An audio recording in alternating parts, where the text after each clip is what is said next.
Imagine looking up at the night sky and knowing that hidden among those points of light are cosmic mysteries so profound they challenge everything we think we understand about the universe.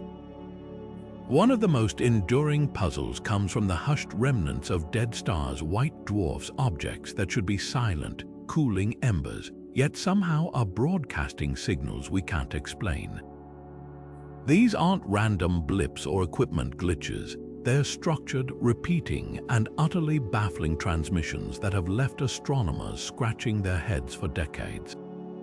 What could possibly be sending these messages from the graves of stars? Today, we're diving deep into one of the most tantalizing enigmas in modern astronomy: 25 unexplained signals from white dwarfs.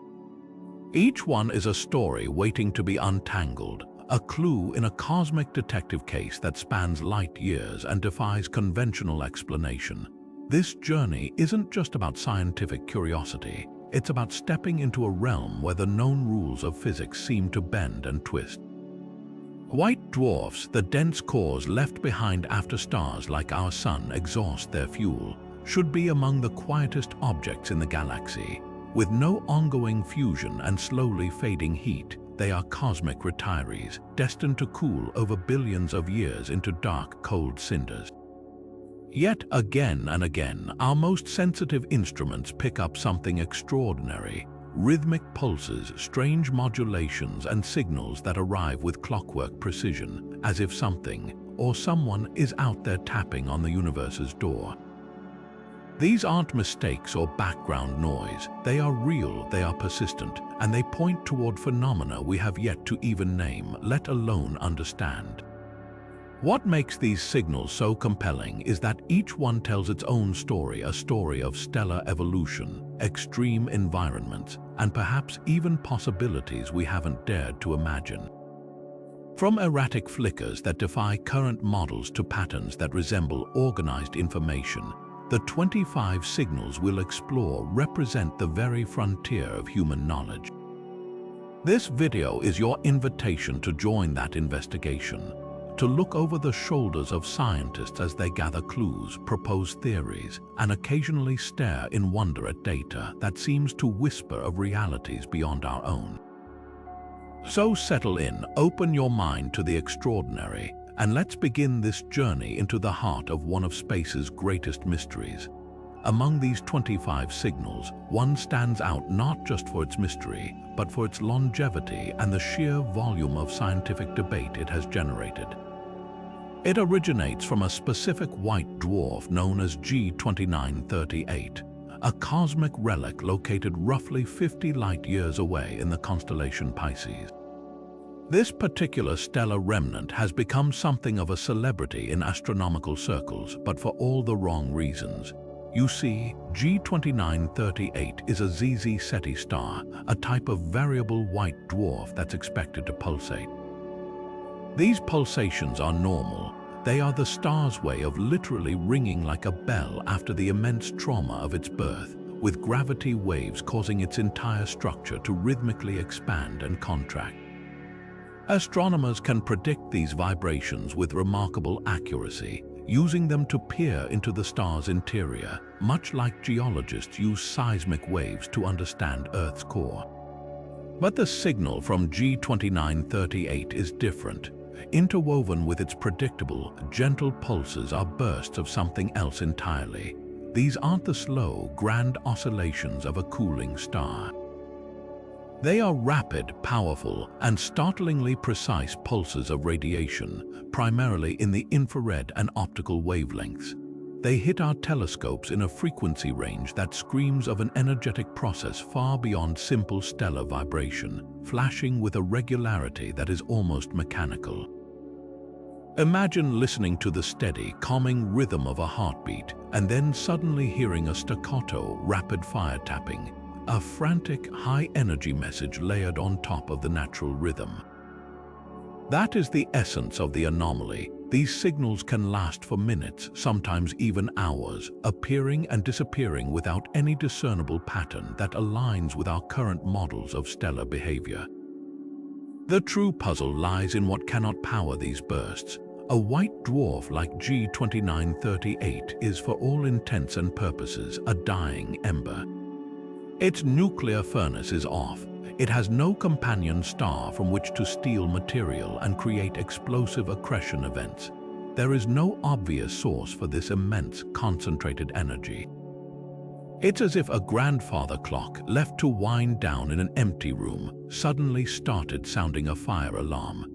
The signal defies explanation because, according to everything we know, nothing on or around that star should be capable of producing it. This isn't a matter of refining a model. It's a fundamental challenge to it, suggesting there are physical processes at work in these extreme environments that we have not yet begun to comprehend. Processes that can somehow generate focused, repeating signals from a place of cosmic death and quiet.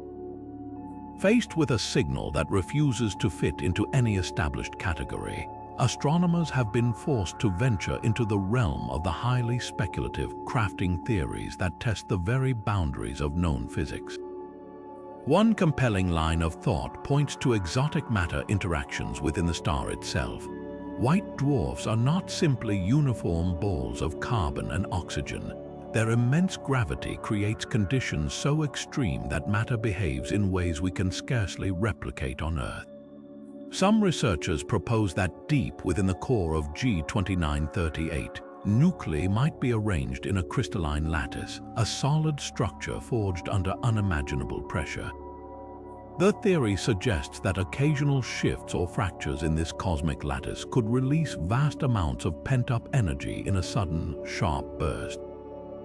While this elegantly explains an internal energy source, the precise, repeating nature of the signal is a problem. A starquake, much like an earthquake, would be a singular, chaotic event, not a series of identical, rhythmic taps. The signal's metronomic regularity suggests a process far more controlled and periodic than random structural failures. Another tantalizing possibility involves the white dwarf's incredible gravity, not as a source of stress but as a lens for other phenomena. The intense gravitational field could be focusing and amplifying much weaker emissions from the star's environment. Perhaps the star is interacting with a previously undetected cloud of interstellar material, with individual particles being accelerated to near light speeds as they fall toward the surface, creating brief, brilliant flashes upon impact. This would account for the bursts of energy, but it fails to explain their clockwork timing. A chaotic influx of external material would produce a random, sputtering signal, not the clean, repetitive pattern we observe.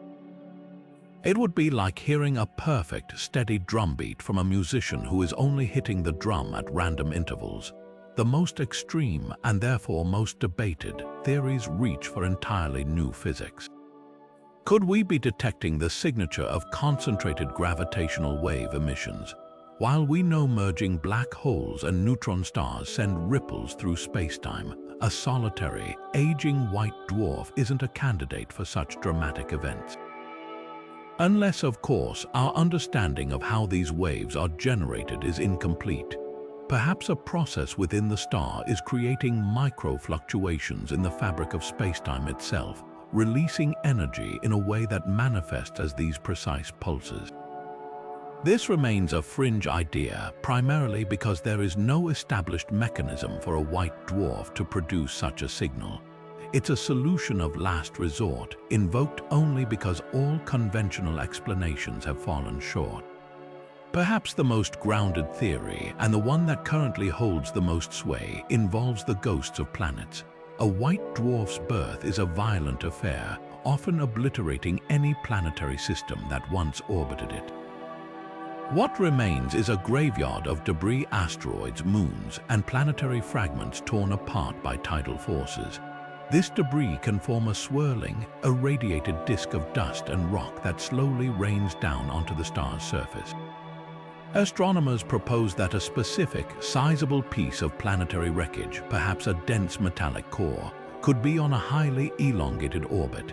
Each time this object makes a close pass to the white dwarf, tidal forces could strip material from its surface or cause tremendous electrical currents to flow, generating a brilliant flash of light. This would create a repeating signal tied to the object's orbital period. It's an elegant idea, but even this has its flaws. To account for the signal's energy and timing, this hypothetical asteroid would need to be in a very specific, stable orbit that has so far eluded detection. And the process of generating such a clean, powerful burst every single pass without the object itself being completely vaporized remains a significant physical hurdle. Each theory illuminates a piece of the puzzle, yet none can claim to have solved the entire picture, leaving the signal from G2938 as one of astronomy's most stubborn and captivating enigmas. If the signal from G2938 is a perplexing whisper from a stellar grave, then the next signal on our list is a full-blown, rhythmic shout that has redefined what we thought was possible around these cosmic remnants.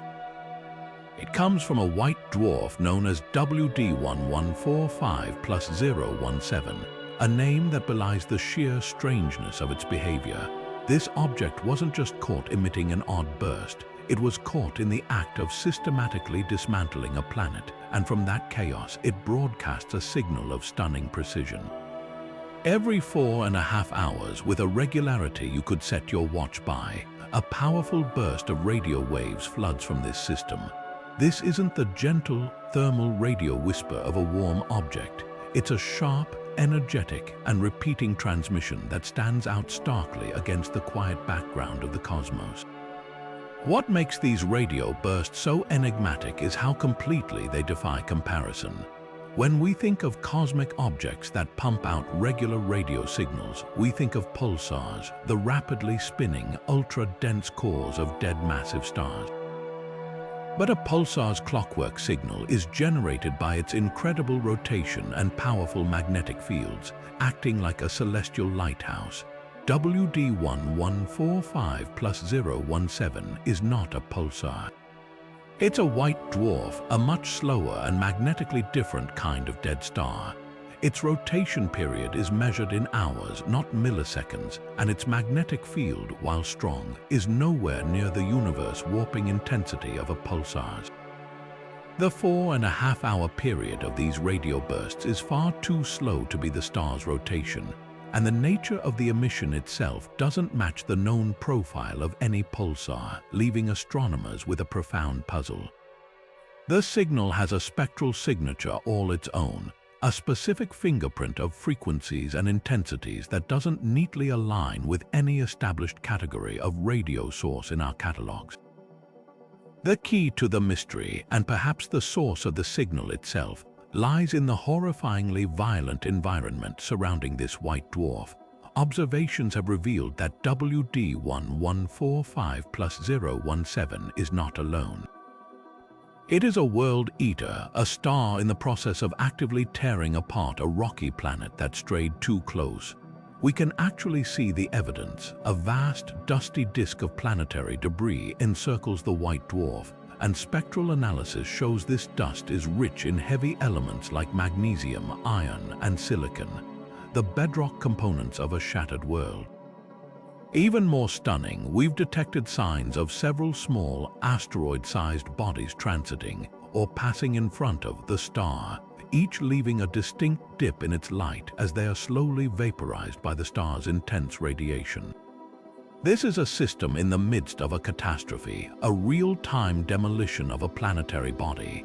This context of destruction provides the most compelling, though still unproven, explanation for the rhythmic radio burst.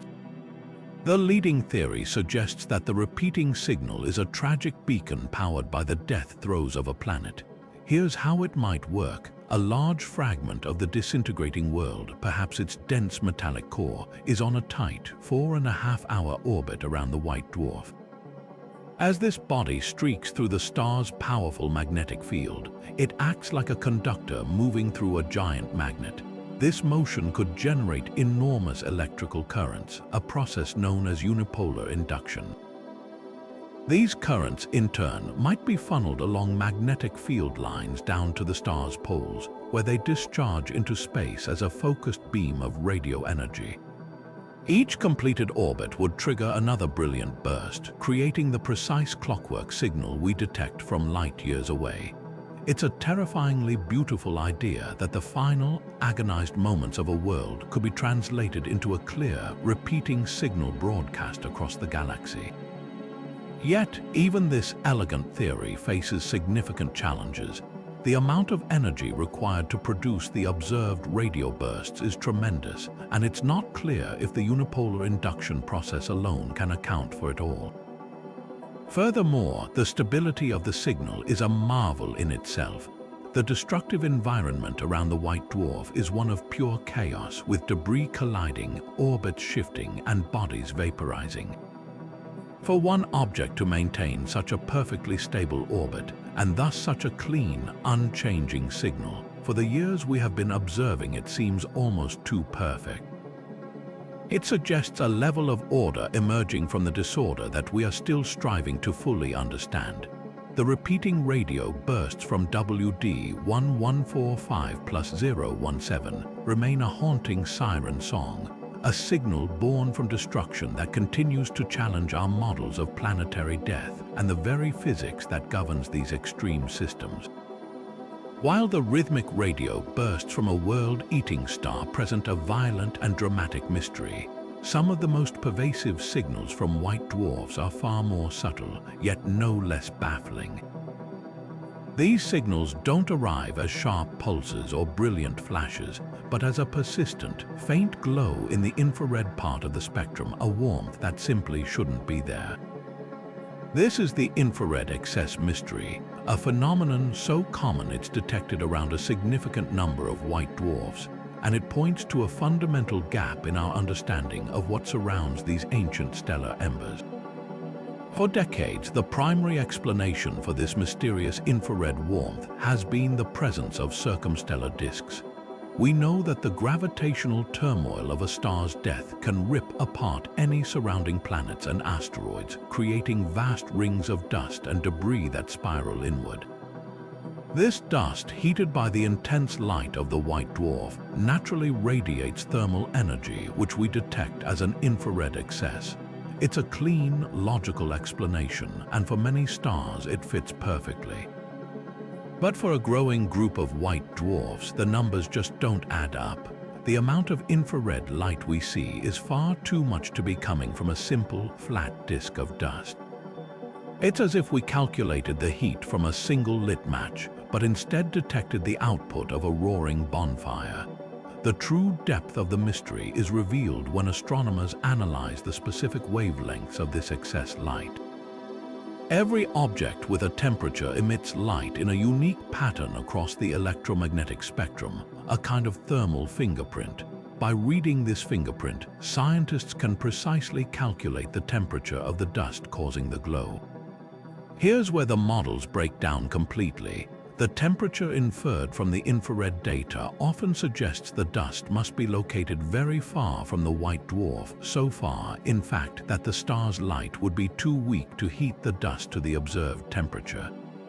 It's a cosmic impossibility. Conversely, if the dust were close enough to the star to get that hot, our current models of disk physics suggest it should be rapidly vaporized or dragged down onto the star's surface by gravitational forces, vanishing in a cosmic instant. Yet the signal persists stable over years of observation, presenting a paradox that has yet to be resolved.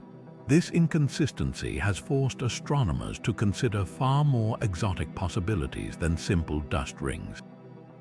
One compelling theory proposes that we are not seeing a flat disk at all, but a three-dimensional shell or torus of dust, a thick, massive cloud of debris that could retain heat more effectively and present a much larger surface area to glow in the infrared.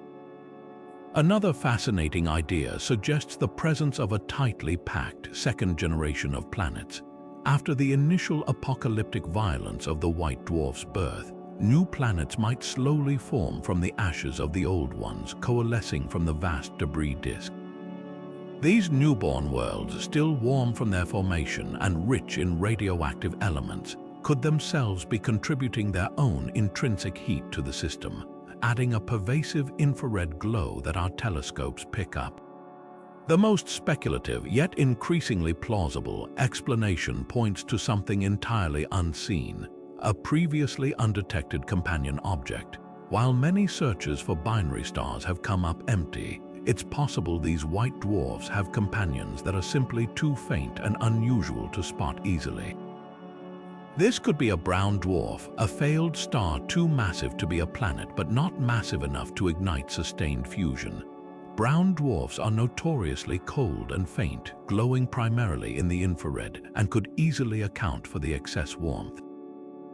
Even more intriguing is the possibility of a low-mass, ultra-cool dwarf star as a companion, a stellar ember so dim it has effectively faded into the background of the cosmos, only revealing its presence by this persistent thermal signature it imparts on the system. Each of these theories stretches our understanding of stellar evolution and planetary system architecture, suggesting that the serene retirement of a white dwarf may be far more dynamic and complex than we ever imagined. Moving from the broad thermal glow of infrared excess, we now zoom into a far more specific and equally puzzling signature: strange and sudden bursts of light emanating from the very atmospheres of these stars. If the infrared mystery is about unexplained heat, this next signal is about unexplained chemistry and activity. Some white dwarfs, against all expectations, possess what astronomers call a chromosphere, a thin atmospheric layer that, in a normal star like our Sun, is superheated and roiling with activity. But a white dwarf is not a normal star. It's a collapsed, degenerate core that has shut down. Its atmosphere should be a placid, slowly sinking blanket of hydrogen or helium, utterly incapable of generating the energetic phenomena that define a chromosphere. The mere existence of these layers is a conundrum, but the real mystery lies in the specific light they emit. When we analyze the light from these anomalous chromospheres, we don't just see a simple glow. We detect sharp, bright spikes at very specific wavelengths known as emission lines. These are the fingerprints of individual chemical elements, and they tell us that atoms in the chromosphere are being excited, jolted into a higher energy state, and then releasing that energy as a very specific color of light. The presence of these lines alone is bizarre, but the true shock comes from which elements are creating them. We see clear, powerful signals from heavy elements like calcium, magnesium, and iron.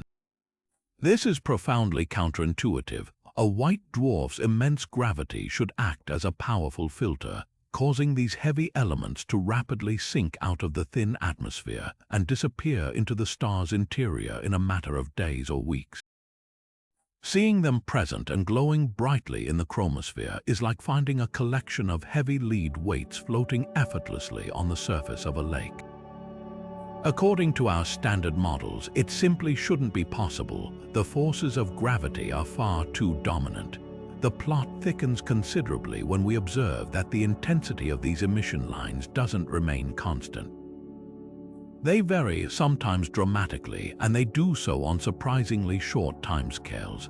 This isn't a slow, gradual change but a flickering, an ebb and flow of specific elemental signatures that can shift over periods as short as hours or days.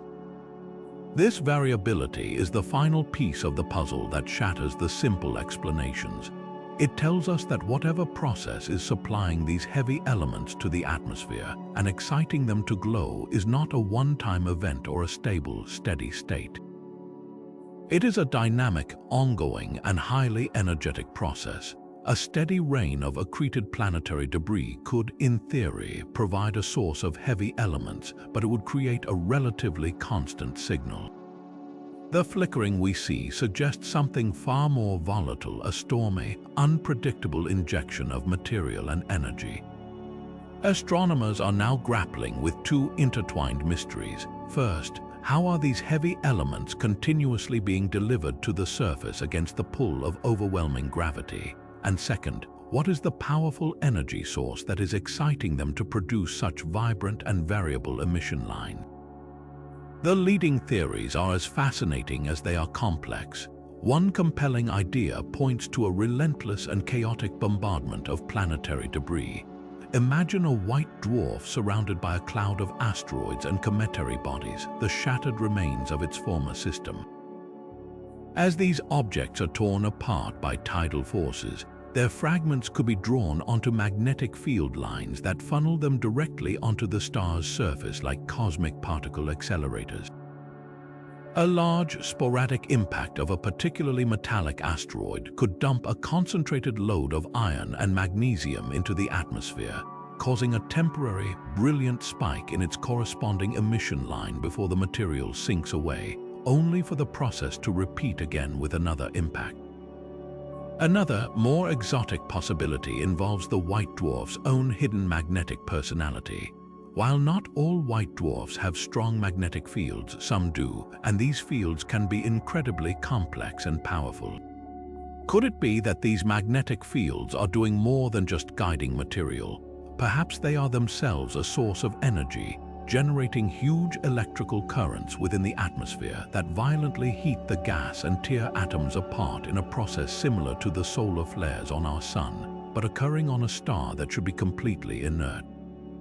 This could provide the intermittent bursts of energy needed to excite the atoms and cause the observed flickering in the emission lines, all while somehow working against gravity to keep the heavy elements suspended.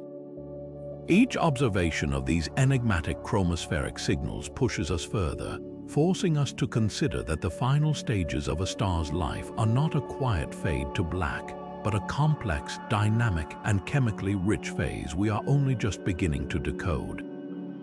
Just when we thought the spectrum of strange signals from white dwarfs couldn't get more extreme, we encounter one that seems to defy the very laws of energy conservation, the unpredicted X-ray flare. Imagine the quiet, steady light of a white dwarf, a beacon of cooling embers that has shone with unwavering consistency for millions of years. Now imagine that serene light being violently punctuated, without a single moment of warning, by a blistering flash of high-energy X-rays. A burst of radiation so powerful it can outshine the star's entire normal output in an instant, only to vanish back into silence as if it never happened. These are not the gentle pulses of a vibrating star or the steady radio beat of a dying planet. These are cosmic tantrums of raw energy, and they represent one of the most volatile and least understood phenomena in the white dwarf menagerie. The sheer power of these X-ray flares is what first commands attention. A typical event can release more energy in a matter of minutes than our sun emits across its entire surface in over a week. This isn't just a brightening, it's a cataclysm confined to a single point in space. To put it in earthly terms, it would be like a single, dormant volcano suddenly erupting with a force greater than every nuclear weapon on Earth detonating simultaneously, and then returning to perfect stillness before anyone could even process what occurred. The energy is concentrated in the highest part of the electromagnetic spectrum, telling us that the temperatures involved are staggering, reaching millions of degrees Kelvin. Whatever process is at work here doesn't just heat material, it incinerates it, creating a brief, seething fireball of plasma that screams its presence in X-rays before it's snuffed out. Perhaps the most unnerving aspect of these flares is their complete and total lack of warning. In most variable cosmic objects, whether they are active stars, accreting black holes, or even our own sun, large energetic outbursts are usually preceded by telltale signs. We might see a gradual buildup of magnetic activity, a slow rise in brightness at other wavelengths, or a distinct pattern of smaller precursor flares that signal growing instability in the system. For these white dwarfs, there is nothing. Our most sensitive instruments, trained on these stars for years, show a perfectly flat and quiet light curve right up to the millisecond the flare erupts. It is a phenomenon that appears to happen outside of time as we understand stellar activity, a literal something-from-nothing event that leaves no forensic evidence of its impending arrival. This absence of precursors is arguably more puzzling than the flare itself, as it suggests a triggering mechanism that is either instantaneous or so deeply hidden within the star's physics that it leaves no external trace.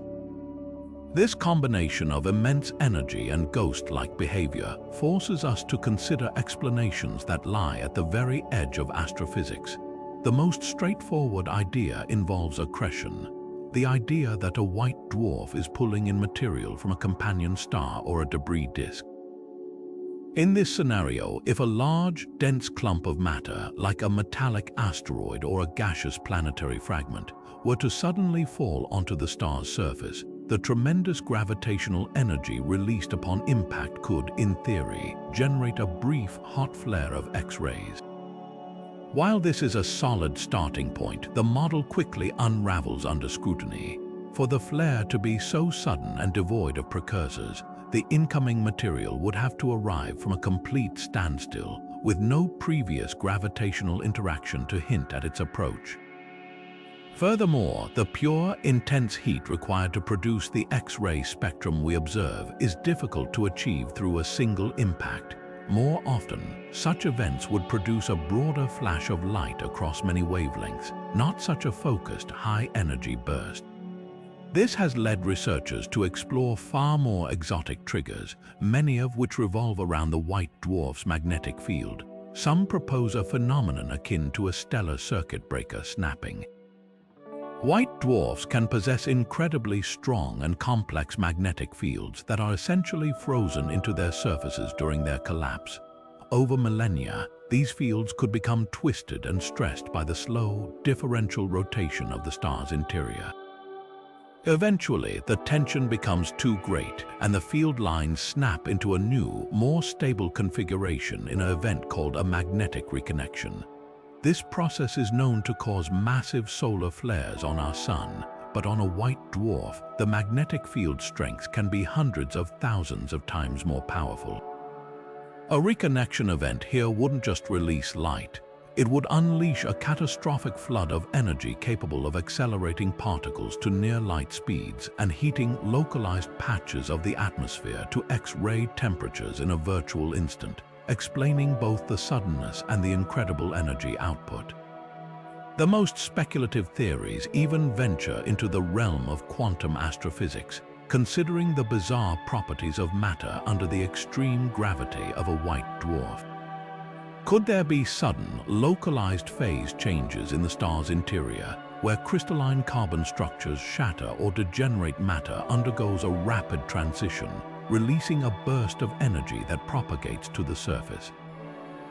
Or perhaps we are seeing the signature of a nova-like event in miniature, where a layer of accreted hydrogen on the star's surface reaches a critical mass and undergoes runaway fusion, but confined to a tiny, incredibly hot patch rather than enveloping the whole star. Each of these ideas pushes the boundaries of what we believe is possible for these seemingly placid objects, painting a picture of white dwarfs not as inert relics, but as potential repositories of pent-up energies that can express themselves in violent, unpredictable, and brilliantly mysterious ways. Moving from the violent, isolated bursts of X-ray flares, we now enter a realm where the very fabric of space-time itself seems to be subtly misbehaving, offering clues through the most delicate of cosmic tremors. For decades, Einstein's theory of general relativity has been our unwavering guide to the universe's gravitational dance, predicting with stunning accuracy how massive objects warp space and time around them. Its predictions for the behavior of orbiting binaries, pairs of stars, or black holes spiraling toward a final merger have been confirmed again and again. But recently, our newest and most sensitive ears on the cosmos' gravitational wave observatories have begun to pick up faint whispers that seem to tell a slightly different story, particularly from systems involving white dwarf binaries. The signal itself is not a loud, catastrophic crash like the merger of two black holes. It is a far more subtle and persistent hum, a continuous gravitational wave emitted by two white dwarfs as they steadily orbit one another. According to general relativity, this signal should be incredibly stable. As the stars lose energy by emitting these space-time ripples, their orbit should decay in a perfectly smooth and predictable manner. This means the frequency of the gravitational waves, the pitch of their cosmic hum, should increase at a very specific calculable rate, and the amplitude, their volume, should strengthen in an equally predictable way as the stars draw closer together. It is a celestial metronome that should tick with unwavering reliability. Yet, for a handful of these white dwarf binary systems, the metronome appears to be ever so slightly off rhythm. The anomalies manifest as tiny but persistent deviations in both frequency and amplitude. The frequency modulations are particularly telling. Instead of a clean, smooth upward glide in pitch, the signal exhibits small, unexpected warbles, brief periods where the frequency increases slightly faster or slower than the model dictates. It's as if a perfectly tuned engine has developed a faint, intermittent shudder. Simultaneously, the amplitude of the waves sometimes varies in a way that doesn't perfectly correlate with the orbital decay we expect. The volume of the hum doesn't just get steadily louder, it flickers with moments of unexpected strength or weakness that hint at some other process either adding energy to the system or siphoning it away. These minuscule discrepancies are where profound mysteries often hide. The leading hypothesis to explain these modulations points to the complex internal structure of the white dwarfs themselves. We often model these stars as simple, uniform points of mass, but they are incredibly dense, complex objects. If one or both stars in the binary have a strong internal magnetic field, the interaction between this field and the star's own ionized atmosphere could create a drag force, subtly altering the orbital dynamics in a way general relativity alone doesn't account for. Another possibility involves the interplay of tidal forces. As the two stars orbit closely, they exert powerful gravitational pulls on each other, distorting their shapes. This constant flexing and relaxing converts orbital energy into heat within the star's interiors, effectively acting as a brake on the system. The efficiency of this tidal braking depends on the exact composition and viscosity of the white dwarf's interior properties we cannot directly observe. If our models of this internal structure are even slightly incorrect, the predicted rate of orbital decay would be off, explaining the frequency and amplitude anomalies we detect. However, some theorists argue the explanation might be more fundamental and far more exciting. Could these tiny glitches be the first hints of physics beyond general relativity?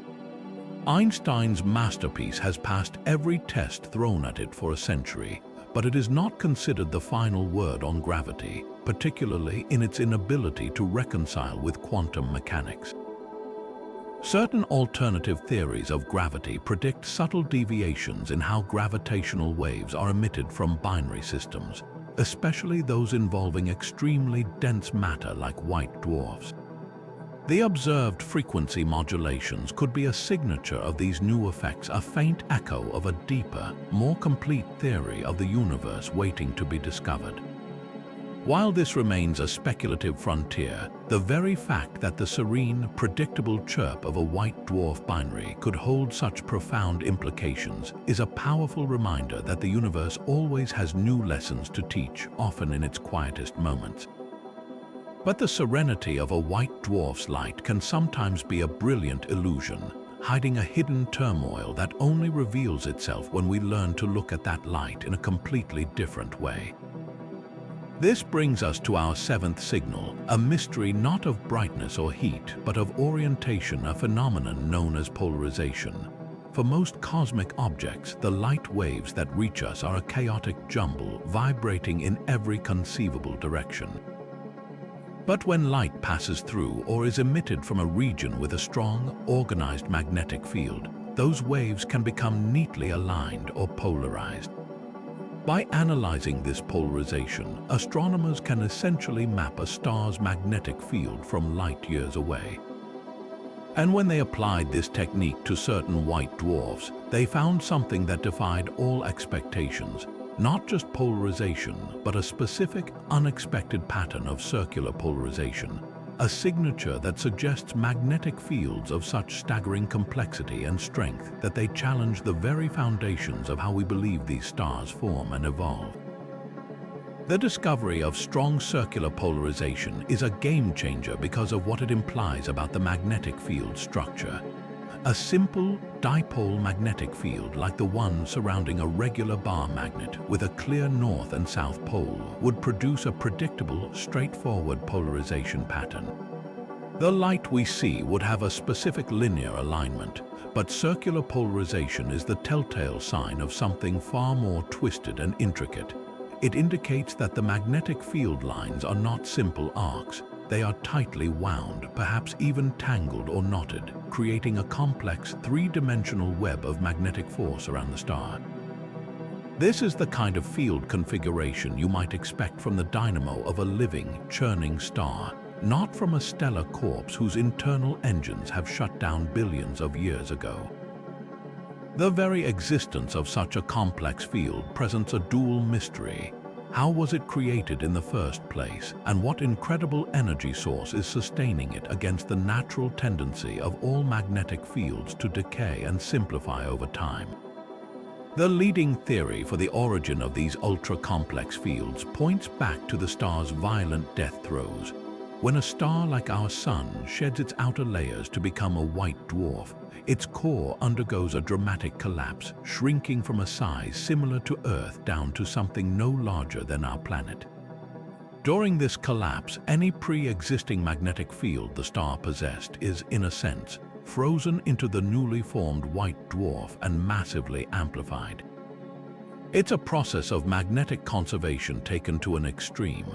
Imagine taking a weak magnetic field spread throughout a vast balloon and then crushing that balloon down to the size of a marble. The field isn't just concentrated. Its lines of force are compressed and forced into new, incredibly complex configurations. This fossil field hypothesis can explain some strong fields, but it struggles to account for the most extreme cases of twisted, circularly polarized light, which seemed to require a field that was not merely frozen, but actively dynamoed and wound up during the collapse itself. This has led to the exploration of a far more dynamic and recent origin story, a last gasp stellar dynamo. As a star prepares to become a white dwarf, its outer layers are ejected while its core is still spinning rapidly. In its final moments, the interaction between this fast-spinning core and the convulsively escaping outer envelope could generate a brief but incredibly powerful magnetic dynamo effect, like a turbine spinning in a hurricane. This fleeting event could, in theory, imprint a fantastically complex magnetic field onto the newborn white dwarf in a single, explosive act of creation. The circular polarization we see today would be the permanent scar of that final, dramatic moment of stellar birth. Yet, even this elegant idea has its critics, who question whether such a process could generate fields of the required strength and stability to persist for millions of years without dissipating. The implications of these polarization mysteries stretch far beyond the stars themselves. A white dwarf with such a powerful and complex magnetic field becomes a cosmic laboratory for physics we can never hope to recreate on Earth. Its atmosphere is not a placid blanket of gas, but a plasma dominated and controlled by magnetic forces. This can profoundly alter the very chemistry of the star, trapping heavy elements against gravity's pull and creating strange, uneven surface patches of different elements, much like the Sun's sunspots but on a far more extreme scale. It could even influence how the star cools or how it interacts with and shreds any planetary debris that dares to wander too close. The detection of unexpected circular polarization is a powerful reminder that to truly understand a white dwarf, we cannot simply observe its light. We must dissect it, uncovering the hidden stories of magnetic turmoil, written in the very orientation of the waves that travel across the universe to reach our telescopes. While the powerful magnetic fields and high-energy flares present dramatic puzzles, some of the most intriguing signals from white dwarfs are far more spectral and elusive, appearing not as bursts of energy but as fleeting shadows in the star's light. These are the transient absorption features, and they represent a mystery written in the subtle language of chemistry and light. To understand them, picture a spectrum, the rainbow-like breakdown of a star's light that reveals the unique fingerprint of every element in its atmosphere. Normally, a white dwarf spectrum is relatively simple and stable, dominated by the deep, broad absorption lines of hydrogen or helium. But for a small group of these stars, something extraordinary happens.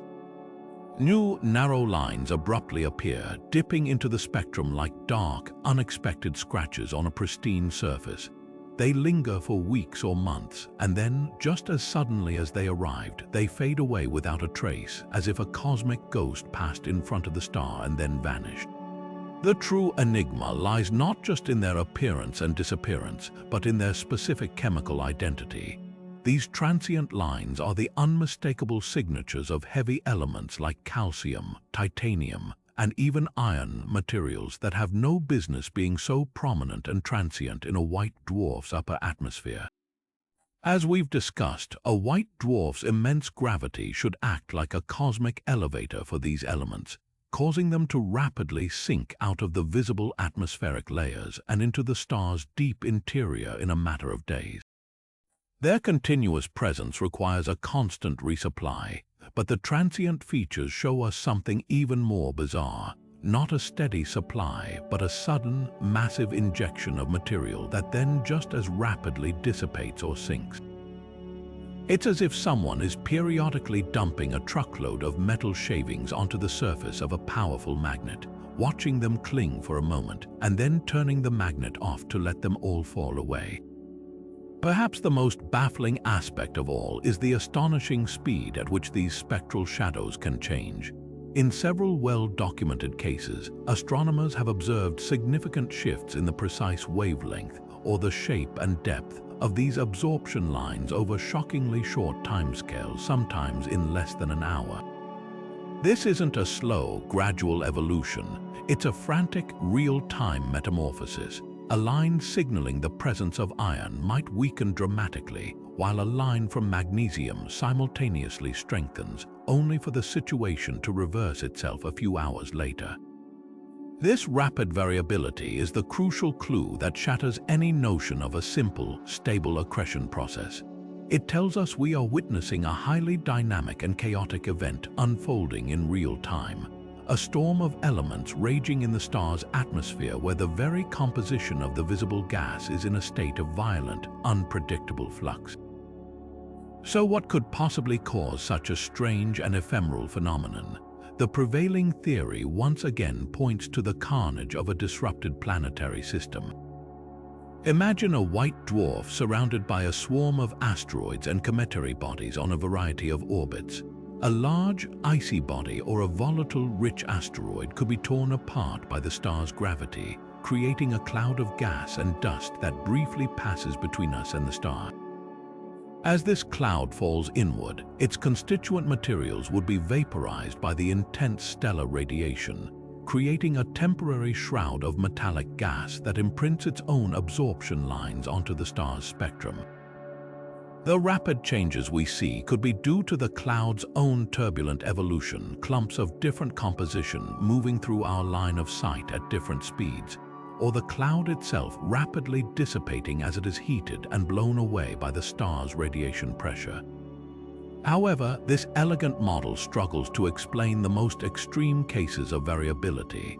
The sheer speed of the changes, happening on timescales of minutes, suggests the processes are occurring incredibly close to the star's surface, within a region where the gravitational and radiative forces are overwhelming. This has led to more exotic proposals. One compelling idea involves the star's own magnetic field acting as both a delivery system and a crucible. If a white dwarf has a strong, complex magnetic field, it could funnel incoming streams of accreted material onto specific, isolated regions of the stellar surface, like spotlights focused on a stage. We would only see the absorption features when our viewpoint on Earth aligns with one of these active, metal-rich hotspots as the star rotates. The rapid changes in the spectral lines could then be caused by the dramatic physical conditions within these hotspots: violent surface heating, localized convection, or even the effects of the magnetic field itself on the energy levels of the atoms, which would directly affect the precise wavelength of light they absorb. The transient absorption features remain one of the most tantalizing white dwarf mysteries, a clear sign that the surfaces of these dying stars are not peaceful graveyards, but dynamic, chemically complex frontiers where the final remains of planets are vaporized, sorted, and consumed in a process we are only beginning to glimpse. While the transient chemical features reveal a dynamic atmosphere, other white dwarfs present a mystery written not in shifting spectral lines, but in the very rhythm of their light. We now turn to a signal of shadow and timing, the perplexing case of periodic dimming events. For most stars, a dip in brightness is a well-understood clue. It typically means something has passed in front of it, blocking a portion of its light in a predictable transit. We see this with planets orbiting distant suns, creating clean, symmetrical, and repeating U-shaped dips in the light curve. But for a select group of white dwarfs, the dips are anything but textbook. Their light fades at regular intervals, confirming an orbital period, yet the pattern of each dimming event is chaotic, irregular, and deeply puzzling. The first anomaly is the sheer depth of these transits. A Jupiter-sized planet transiting a Sun-like star might cause a dip of about 1%. Some of these white dwarf dimming events, however, show drops in brightness of 40, 50, or even 60%. This is an astonishing amount of light to be blocked. To cause such a profound eclipse, the object passing in front of the star would have to be enormous, far larger than any known planet, and in many cases larger than the white dwarf itself, which is a physical impossibility for a coherent, orbiting body. The numbers simply don't add up, suggesting we are not looking at a single, solid object, but at something far more diffuse and strange. The second, and perhaps more telling, irregularity is the shape of the dips themselves. Instead of the smooth, symmetrical curve of a planet transit, these light curves are jagged, erratic, and unpredictable. The star's light might fade rapidly, plateau at a certain level of dimness, then partially recover before fading again, all within a single transit event. The bottom of the dip is never flat. It's a turbulent landscape of small spikes and valleys. In some cases, the dimming isn't even total. The star's light seems to be filtered or scrambled rather than cleanly blocked. This bizarre profile points decisively away from a simple, solid orbiter and toward a transiting object that is irregular, semi-transparent, and constantly changing its form. The most compelling clue lies in the stark contradiction between the event's timing and its appearance. The periodicity is clockwork. The intervals between the start of each dimming sequence are remarkably consistent, sometimes precise down to a fraction of a second over many orbital cycles. This incredible timing tells us that whatever is causing this is locked into a very stable gravitational dance with the white dwarf, governed by the strict laws of orbital mechanics. Yet, the actual dimming event that unfolds during each period is wildly variable.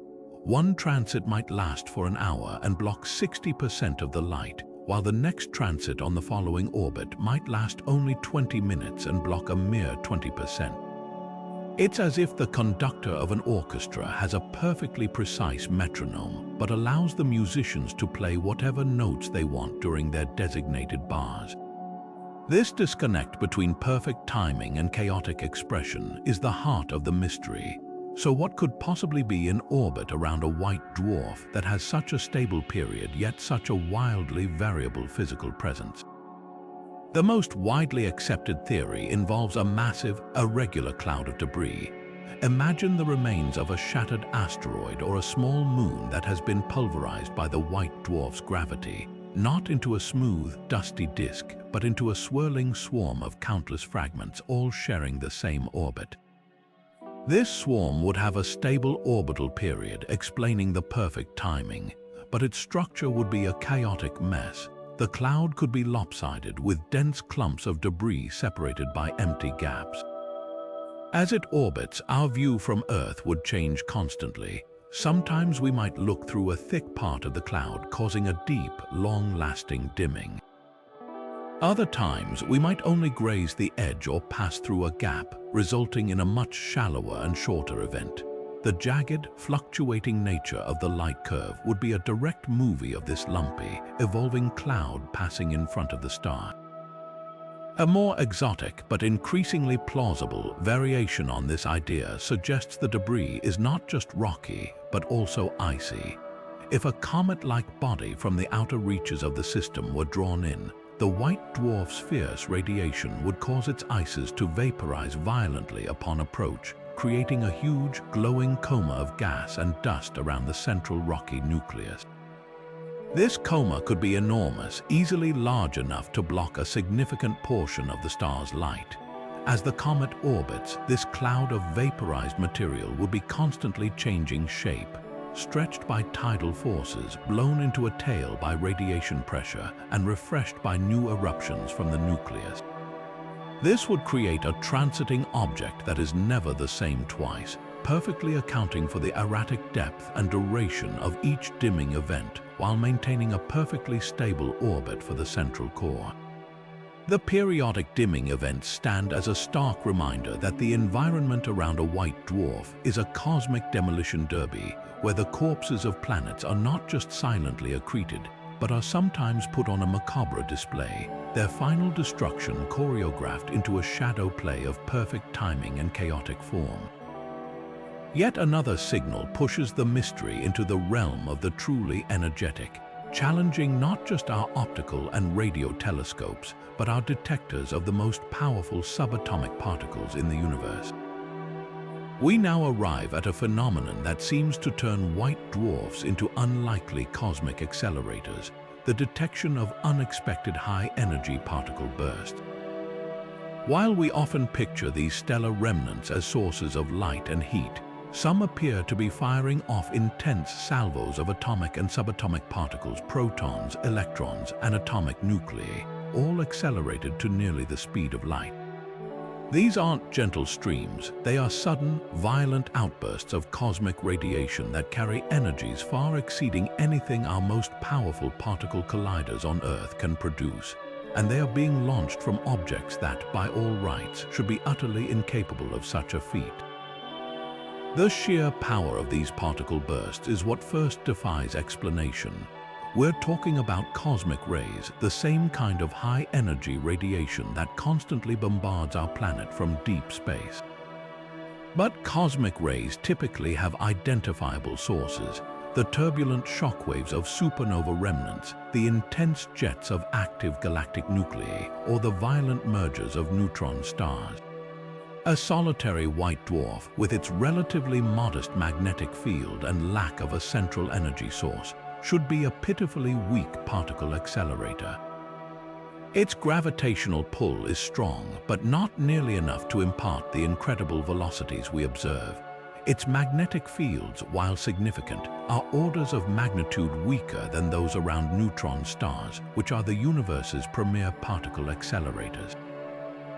To detect a white dwarf producing such high-energy bursts is like discovering a simple backyard firecracker that somehow has the destructive power of a tactical nuclear weapon.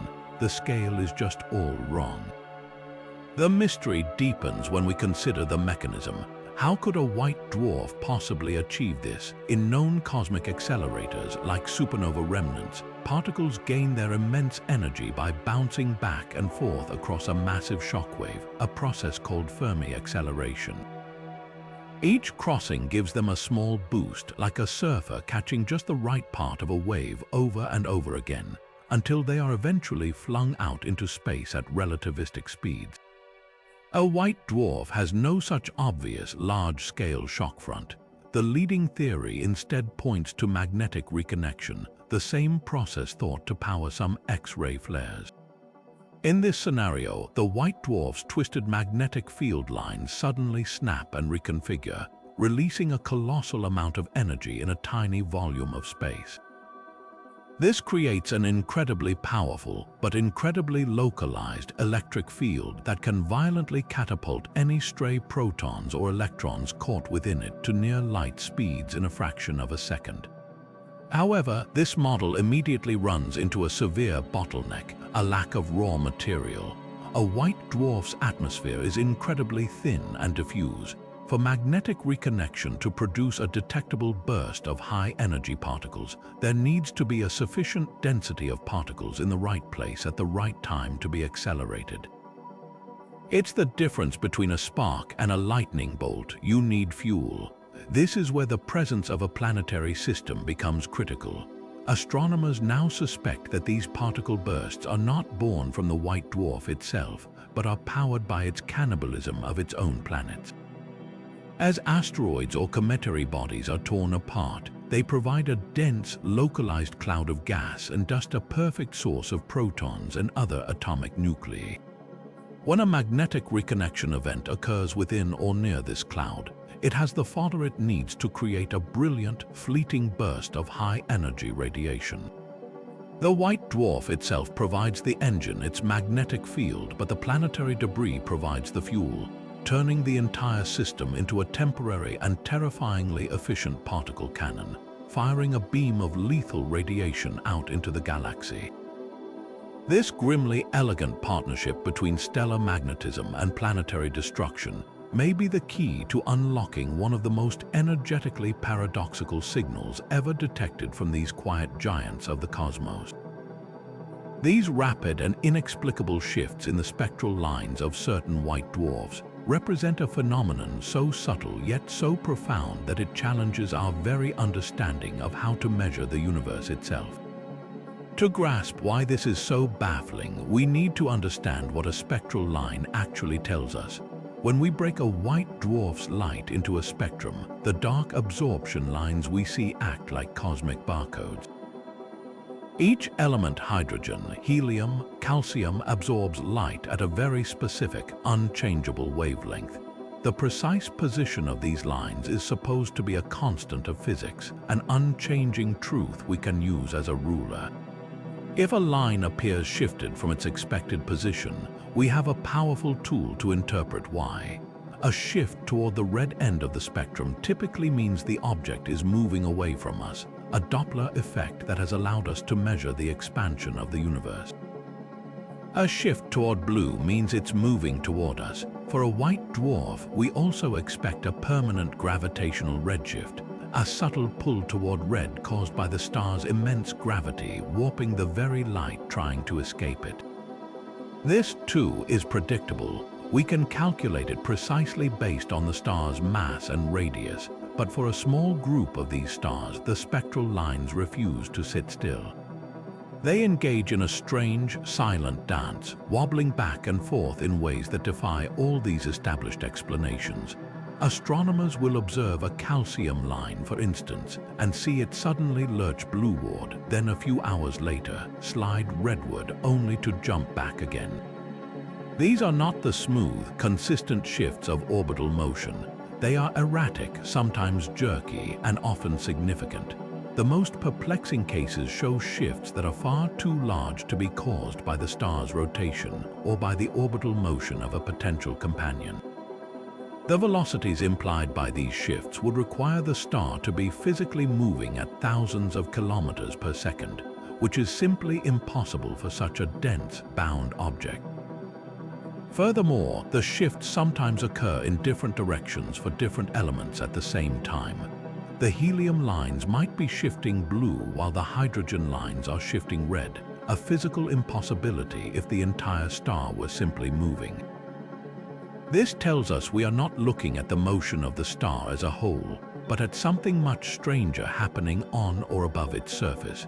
This bizarre behavior forces us to consider that the very constants we rely on might be being manipulated by the white dwarf's extreme environment. One compelling theory points to the titanic pressure gradients present in a white dwarf's atmosphere. The atmosphere is not a uniform blanket. It is a thin, stratified layer sitting atop an impossibly dense core. The pressure at the bottom of this atmosphere is crushing, while the top is almost a vacuum. Some researchers propose that colossal, unseen convective currents could be stirring this atmosphere. Imagine massive cells of rising and sinking gas, similar to those in a pot of boiling water but operating on a stellar scale. If a particular element were concentrated in a giant, rising plume of hot gas, the conditions in that plume could slightly alter the energy levels of its atoms, minutely changing the wavelength of light they absorb and creating a temporary blue shift. As that plume sinks back down, the change could reverse, creating a red shift. We would be seeing not the motion of gas, but the spectral signature of the gas's changing physical state due to these incredible pressure variations. Another, more exotic possibility involves the white dwarf's magnetic field in a way we haven't yet considered. If the field is not just strong but also wildly inhomogeneous, laced with incredibly intense, localized knots of magnetic force, it could create a patchwork of different physical conditions across the star's surface. The Zeeman effect, where a magnetic field splits a single spectral line into multiple components, is well known. But what if the field is so complex that it doesn't just split lines but broadly smears and shifts them? A hotspot dominated by a powerful magnetic knot could produce a set of spectral lines that are subtly shifted compared to the rest of the star. As the star rotates, this magnetic hotspot would move in and out of our view, causing the apparent position of the spectral lines to wobble back and forth in a way that mimics velocity changes but is actually a trick of magnetic chemistry. This would be especially true if different elements react differently to these intense magnetic fields, explaining why we might see them shifting independently of one another. The most mind-bending theories even venture beyond standard physics, questioning whether the gravitational redshift itself could be variable. Einstein's equations predict a steady, constant redshift for a given mass and radius. But what if our understanding of gravity under such extreme densities is incomplete?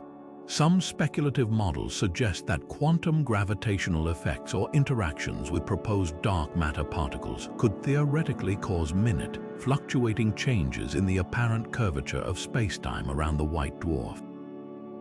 This would manifest as a spectral shift that appears to change over time, even if the star itself is perfectly still. While this remains highly theoretical, the very fact that the steady, reliable tick of a spectral line has become an unpredictable wobble forces us to confront the possibility that in the most extreme laboratories the universe provides, the rules we take for granted might be far more fluid than we ever imagined. Just as we grapple with signals that appear where none should exist, one of the most profound mysteries comes from a deafening silence, a conspicuous absence that is every bit as puzzling as the most brilliant burst. This is the enigma of the missing radio waves, a case where our most fundamental theories make a clear prediction, and the universe responds with a confounding and stubborn quiet. The prediction centers on a specific class of white dwarfs, those with incredibly powerful magnetic fields.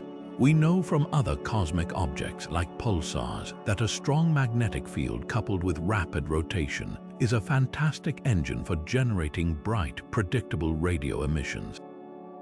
The physics is well established. As charged particles get caught in the magnetic field, they are accelerated along the field lines, and this acceleration causes them to radiate energy, often in the radio part of the spectrum. It's a process known as synchrotron radiation, and it should be a hallmark of any highly magnetic rotating body. For a subset of white dwarfs, all the ingredients seem to be perfectly in place. These stars possess magnetic fields millions of times stronger than Earth's, and many of them are also rapid rotators, spinning on their axes in a matter of minutes. According to every textbook and model, these stars should be blazing lighthouses in the radio sky, pumping out a steady, detectable stream of synchrotron radiation. Astronomers have pointed our most sensitive radio telescopes, like the Very Large Array, directly at them, expecting to hear a clear, powerful signal confirming our understanding of magnetic physics. And yet, time and time again, the result is the same: nothing, not a whisper. It's as if we've built a detailed blueprint for a powerful engine, assembled all the parts perfectly, turned the key, and heard only silence. This radio quiet is not just an absence of data, it's an active contradiction, a direct challenge to a foundational principle of astrophysics. The plot thickens considerably because this isn't a universal silence. While the predicted radio signals are mysteriously absent, some of these very same magnetic white dwarfs are caught emitting radio waves on entirely unexpected frequencies. It's not that they are completely radio dark, it's that they are broadcasting on channels we never tuned into, using a language we don't yet understand. This creates a bizarre dual mystery of both presence and absence that is deeply frustrating for researchers. Why would a star defy the clear prediction for one type of radio emission while simultaneously producing another type for which we have no prediction at all? It suggests that our understanding of the environment around these stars and how their magnetic fields interact with it is fundamentally incomplete or outright wrong. The leading theory to explain the silence points to a critical missing ingredient, plasma. For synchrotron radiation to occur, you need more than just a magnetic field and rotation. You need a ready supply of charged particles, electrons and protons, to actually do the accelerating. Around a neutron star or pulsar, this plasma is readily available, either from a companion star or from the star's own intense surface. A solitary white dwarf, however, is an incredibly clean environment. Its atmosphere is thin, and without a source of external material, there may simply be no free particles available to be accelerated. The magnetic engine is there, revving at incredible speeds, but there's no fuel in the tank.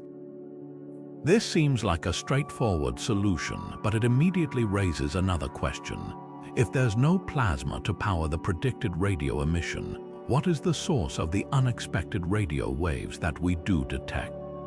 The two phenomena seem to be in direct contradiction. This paradox has forced a radical rethinking of the white dwarf environment. Perhaps the plasma is not absent, but is instead being controlled in a way we never anticipated. Some researchers propose that the magnetic fields around these white dwarfs are so strong that they create a kind of impenetrable magnetic bottle, a force field that actually prevents any surrounding particles from ever getting close enough to the star to be accelerated in the way our models predict. The particles are there, but they are trapped in a distant magnetic cage, unable to interact. Meanwhile, the unexpected radio emissions we detect might be coming from a completely different process altogether. One tantalizing idea is that they are generated by a process called electron-cyclotron maser emission. This occurs when electrons, instead of being accelerated in a continuous stream, get caught in a feedback loop within a magnetic trap, amplifying specific radio frequencies in a manner similar to how a laser amplifies light. This process doesn't require the same dense plasma as synchrotron radiation and could explain why we hear these specific, unexpected signals while the predicted ones are missing. The mystery of the unexpected radio silence is ultimately a lesson in cosmic humility. It shows us that even our most robust theories are merely approximations, and that nature always has a way of revealing new complexities when we look closely enough. The empty places on our radio maps, the frequencies that remain stubbornly quiet, are not voids of information.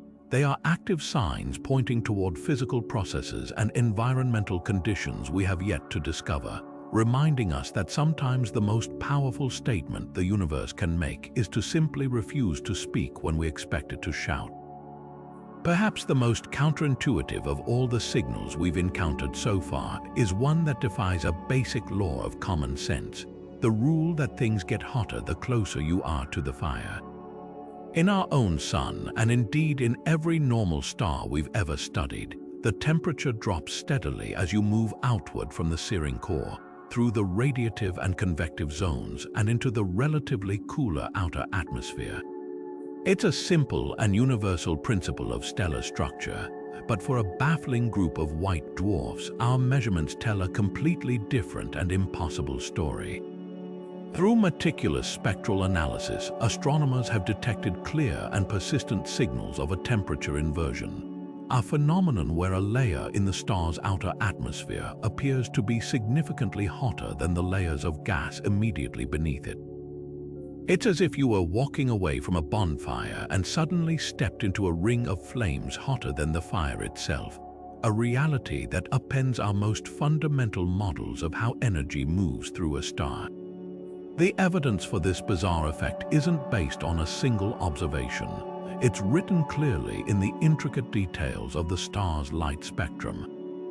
Scientists use a technique called spectroscopic analysis, which breaks the starlight into its constituent colors with extreme precision. Within this spectrum, the relative strengths of specific absorption lines created by different elements act as a highly sensitive thermometer.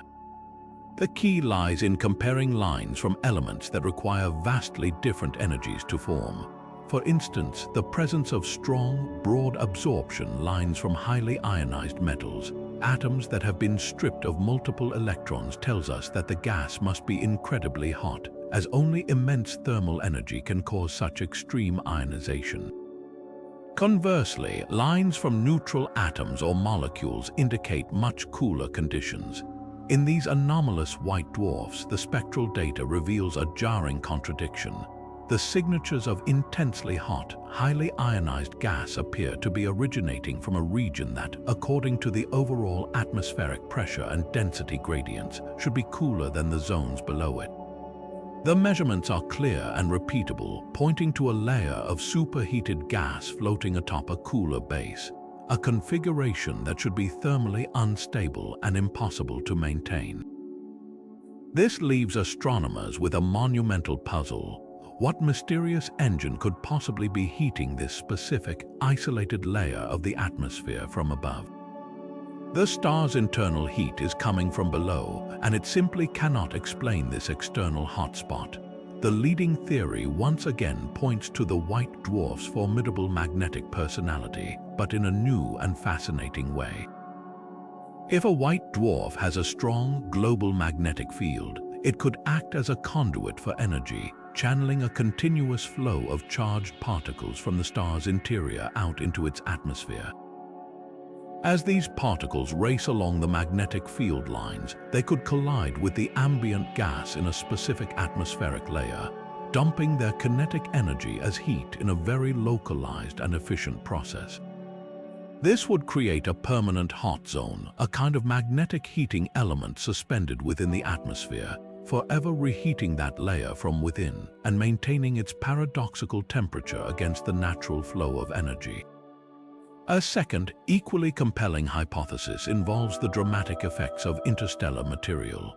We know many white dwarfs are actively accreting the metallic debris of devoured planets. This incoming hail of rocky and metallic shrapnel doesn't just sink in quietly. It slams into the atmosphere at tremendous velocities. The kinetic energy of these impacts is converted instantly into heat, creating a constant, widespread shower of micro-explosions at the very top of the atmospheric layer. This continuous bombardment could effectively forge a permanent, hot lid atop the cooler layers beneath, a searing blanket of plasma created by the violent death of planets. This would neatly explain the spectral evidence, as the region where accretion happens would be far hotter than the native atmospheric gas below it. However, this model predicts the inversion should be present in all heavily accreting white dwarfs, which is not the case, suggesting another factor, like magnetic field geometry, must also be involved to trap and concentrate this heat. The most exotic proposed solution ventures into the realm of previously unseen atmospheric physics. White dwarf atmospheres are not like ours, they are degenerate, meaning the gas behaves less like a familiar ideal gas and more like a conductive fluid. Under these extreme conditions, some physicists speculate that a process called convective inhibition could be at play. Normally, hot gas bubbles rise and cool in a process that efficiently equalizes temperature. But in these atmospheres, the incredible density and strange equation of state might prevent this convection from occurring, allowing heat to become trapped in a specific layer. Alternatively, a phenomenon known as radiative levitation could be responsible, where the intense light pouring out from the star below actually pushes certain types of ions upward and concentrates them in a particular zone. As these ions absorb the star's radiation, they would heat up, creating a stratified, hot layer that is physically suspended by light itself above the cooler gas. The existence of these temperature inversions is more than just a curious anomaly. It is a direct challenge, forcing us to rewrite the textbooks on stellar atmospheres and consider that under the most extreme conditions, the universe operates by a set of thermodynamic rules we are only beginning to decipher. We now arrive at a mystery that strikes at the very stability of matter itself, a signal that seems to violate the fundamental rules governing how a white dwarf can hold itself together. This enigma revolves around rotation, one of the most basic properties of any celestial object. For a white dwarf, rotation isn't just a statistic, it's a critical parameter bound by the laws of physics. These stars are supported against their own immense gravity by a quantum mechanical effect known as electron degeneracy pressure. Think of it as a cosmic version of the Pauli exclusion principle, which states that electrons cannot occupy the same quantum state, creating a force that stops further collapse. This degeneracy pressure is incredibly rigid, but it has its limits. We can calculate a maximum stable rotation speed for any given white dwarf, a point where the centrifugal force from spinning would overcome the electron degeneracy pressure holding the star together, literally causing it to tear itself apart. Yet, pulse timing measurements and spectral line broadening techniques have revealed a small but significant group of white dwarfs that appear to be spinning far beyond this theoretical breakup speed. The evidence comes from two primary methods. For pulsating white dwarfs, astronomers can measure the rotation rate by tracking how long it takes for a specific brightness pulse to repeat as the star spins. It's a straightforward clock. For other stars, they use spectroscopy. As a star rotates, one limb is moving toward us, blue shifting its light, while the opposite limb is moving away, red shifting it. This smears or broadens the star's spectral absorption lines, and the width of this broadening directly tells us the star's rotational velocity. The data from both methods is clear and consistent for these anomalous stars. The calculated rotational velocities are terrifyingly high. To grasp the sheer impossibility of this, imagine a cosmic version of a centrifuge designed to test the limits of material strength. A typical white dwarf might have a diameter similar to Earth's but contain a mass comparable to our Sun, making it incredibly dense. The fastest spinning neutron star, or pulsar, can rotate hundreds of times per second because it is supported by an even stronger form of degeneracy pressure and is much more compact. A white dwarf with its larger size simply cannot spin that fast. The predicted breakup period for most white dwarfs is on the order of several seconds. Any faster and the star should disintegrate. But the measurements point to rotation periods of mere minutes, and in some extreme cases, even less. The implied centrifugal forces would be more than enough to overcome the electron degeneracy pressure that is the star's only defense against catastrophic gravitational collapse. According to our established physics, these stars should not exist in their current form. They should be cosmic shrapnel. This presents a stark either-or scenario for astrophysicists. Either our methods for measuring these rotation speeds are systematically flawed in ways we don't understand, or our understanding of the physics of degenerate matter under extreme conditions is fundamentally incomplete. The first possibility is always worth considering. Could the spectral line broadening be caused by something other than rotation? Perhaps powerful, large-scale magnetic fields are creating intense Zeeman splitting that mimics the signature of rapid spin. Or maybe violent turbulence in the atmosphere, driven by accretion or magnetic heating, is churning the gas at high speeds and broadening the lines deceptively. However, in the cases where both pulsation timing and spectral broadening are observed and agree, this explanation becomes far less tenable. The evidence for rapid rotation in those systems is robust from two independent angles. This forces us to confront the second, more thrilling possibility, that our models for the stability of degenerate matter need a major revision. Electron degeneracy pressure is treated as a near-perfect, rigid force in standard models, but what if under these extreme rotational stresses the matter behaves differently? Some theorists have proposed that the incredible density might allow the core of the star to become a superfluid, a state of matter with zero viscosity that could potentially allow different layers to spin at different rates without transferring stress. In this model, the outer solid crust might be spinning at a rate we can measure, while the interior superfluid core is rotating much more slowly, preventing a catastrophic breakup. The star would be a complex, layered object with a surface rotation that appears impossible, while its deeper, more massive core remains stable. Another exotic idea involves the very shape of the star. Our models typically assume white dwarfs are perfect spheres, but under rapid rotation, they would become oblate spheroids bulging at the equator. This change in shape could subtly alter the gravitational and pressure forces throughout the interior, potentially creating a new, unexpected equilibrium that allows for a faster spin than a simple spherical model would predict. The physics of these alternative equilibria is incredibly complex and not yet fully understood, placing these rapidly spinning white dwarfs right at the frontier of high-energy density physics. They are not just astronomical curiosities, they are natural laboratories testing the absolute limits of material science under conditions we can never hope to recreate on Earth, forcing us to question whether the solid ground of electron degeneracy we thought was so firm might actually have more give to it than we ever dreamed. Of all the signals we use to probe the secrets of white dwarfs, the spectrum of light they emit is perhaps our most powerful tool, a veritable Rosetta Stone written in the language of atoms. It is here, in the precise wavelengths of absorbed light, that we find some of the most persistent and quietly revolutionary puzzles.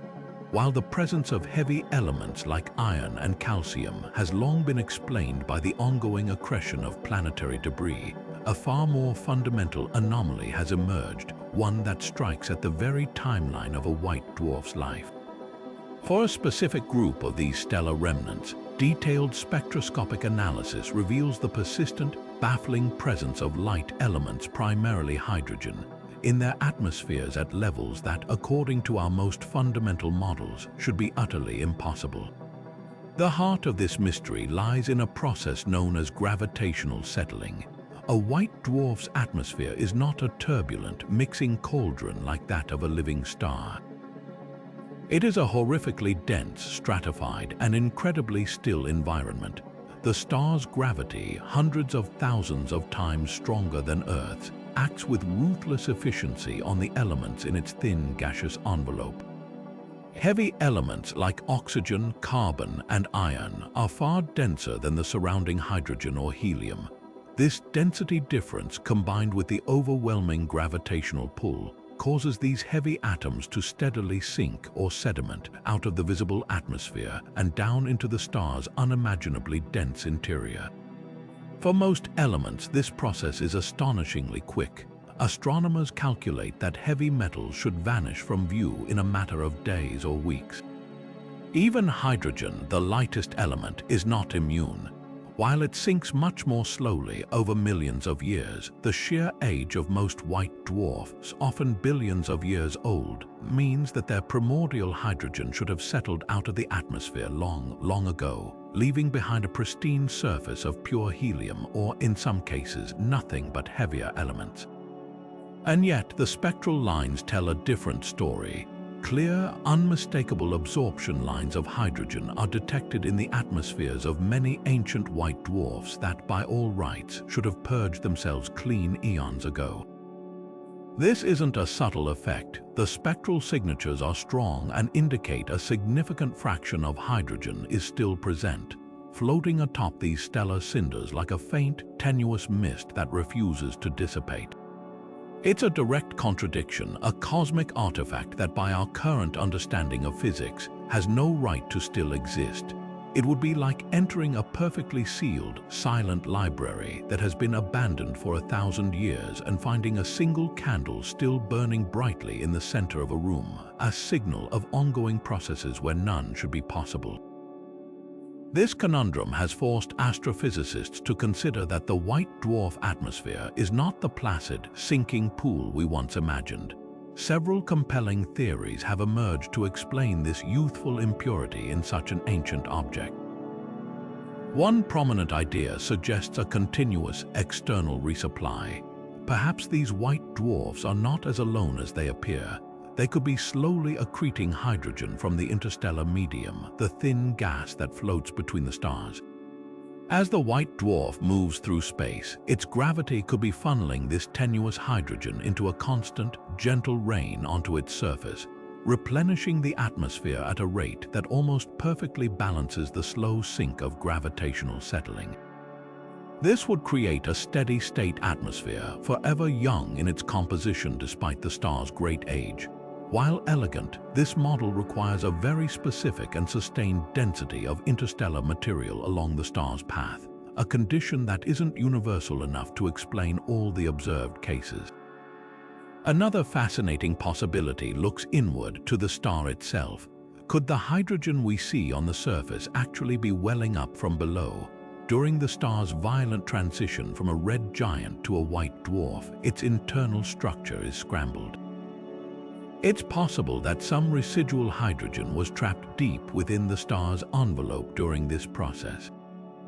Over billions of years, slow, large-scale convective currents within the white dwarf interior processes we are only beginning to model could be gradually transporting this buried hydrogen back up to the surface, like a deeply submerged plank of wood slowly rising to the ocean surface over centuries. This would mean the atmosphere we see is not a separate layer, but is chemically connected to the star's deep interior in ways our simple models have not accounted for. The most dramatic solution involves the ghosts of the star's past. When a star like our Sun dies, it doesn't just quietly shrink, it becomes a red giant, inflating to a size that engulfs its inner planets. But what about the outer solar system? Icy bodies like comets and Kuiper belt objects, rich in frozen hydrogen compounds like water ice, would survive this initial expansion. After the white dwarf forms, the gravitational dynamics of the system become chaotic, and these distant icy bodies can be perturbed inward, destined to be torn apart by the star's tides. The accretion of these water-rich comets would be a direct delivery mechanism for hydrogen and oxygen onto the white dwarf's surface. This theory is particularly attractive because it links the chemical anomaly directly to the presence of a planetary system, turning the persistent spectral line of hydrogen into a lasting monument to the destruction of the star's own icy offspring. Each of these explanations paints a picture of a far more dynamic and interconnected stellar retirement than we ever suspected, where the faintest spectral line can point to epic histories of galactic travel, internal upheaval, or the final fate of entire worlds. These timing anomalies, known as orbital period residuals, represent a subtle but profound glitch in the celestial clockwork of these binary systems. The orbit itself is a precisely tuned mechanism. As the two white dwarfs spiral inward, losing energy to gravitational waves, their orbital period should shorten in an exquisitely smooth and predictable curve. It's a deceleration governed by the unwavering laws of general relativity, a cosmic slowdown we can forecast with incredible accuracy. Yet, for a handful of these pairs, the observed orbital decay doesn't match the prediction. The timing of their eclipses or velocity shifts shows tiny but persistent deviations. The period might shorten slightly faster than expected for a few cycles, then lag behind the prediction, as if an unseen hand is occasionally pressing on the brakes or giving the system a gentle, unexpected push. These are not large, catastrophic changes, but they are statistically significant. A consistent and nagging drift away from the expected timeline that accumulates over years of meticulous observation. What makes these timing residuals so perplexing is the process of elimination astronomers must undertake. The usual suspects have alibis. In systems where mass is being transferred from one star to another, such a flow can torque the orbit and alter the period. But in these particular white dwarf binaries, the stars are detached. No stream of matter bridges the gap between them, ruling out mass transfer as the culprit. The energy loss from gravitational waves is calculated to perfection based on the measured masses and separation, and that calculation produces a clear prediction that the real system fails to follow. Even subtle effects like the gravitational influence of a distant, unseen third object have been hunted for and largely dismissed, as the required perturbing body would often be too massive to have remained hidden in our observations. We are left with a discrepancy that exists after we've accounted for every known force, a clear sign that an unaccounted-for phenomenon is actively tinkering with the dynamics of these binary pairs. This forces theorists to venture into more speculative territory to explain the anomalous pushes and pulls on these cosmic orbits. One compelling line of inquiry focuses on the stars themselves, not as simple points of mass but as complex, evolving bodies.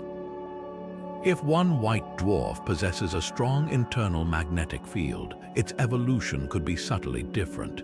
As the star slowly cools and contracts over millennia, its moment of inertia changes, which could minutely affect its rotation. If this rotational energy is coupled to the orbit through tidal forces or magnetic interactions, it could inject a tiny amount of energy back into the orbital motion, slightly altering the period in a way that pure gravitational wave theory does not anticipate. It would be a phenomenally subtle transfer of energy, a whisper from the star's internal evolution echoing in the rhythm of its dance. An even more exotic possibility involves the interplay of light and gravity. White dwarfs are prodigious emitters of light, and light itself carries momentum. The photons streaming from the hot surfaces of these stars exert a tiny but constant radiation pressure. If one star is significantly hotter than its companion, this outgoing radiation could be slightly anisotropic, meaning it's not perfectly uniform in all directions. A hotter spot on the facing hemisphere could result in a minute difference in the photon pressure pushing against the companion's gravity.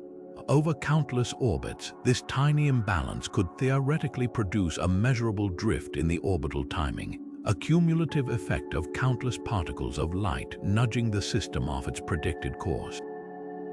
While the forces involved are almost unimaginably small, the precise choreography of these binaries is so fine-tuned that even the faintest of pushes could, over time, leave a detectable signature.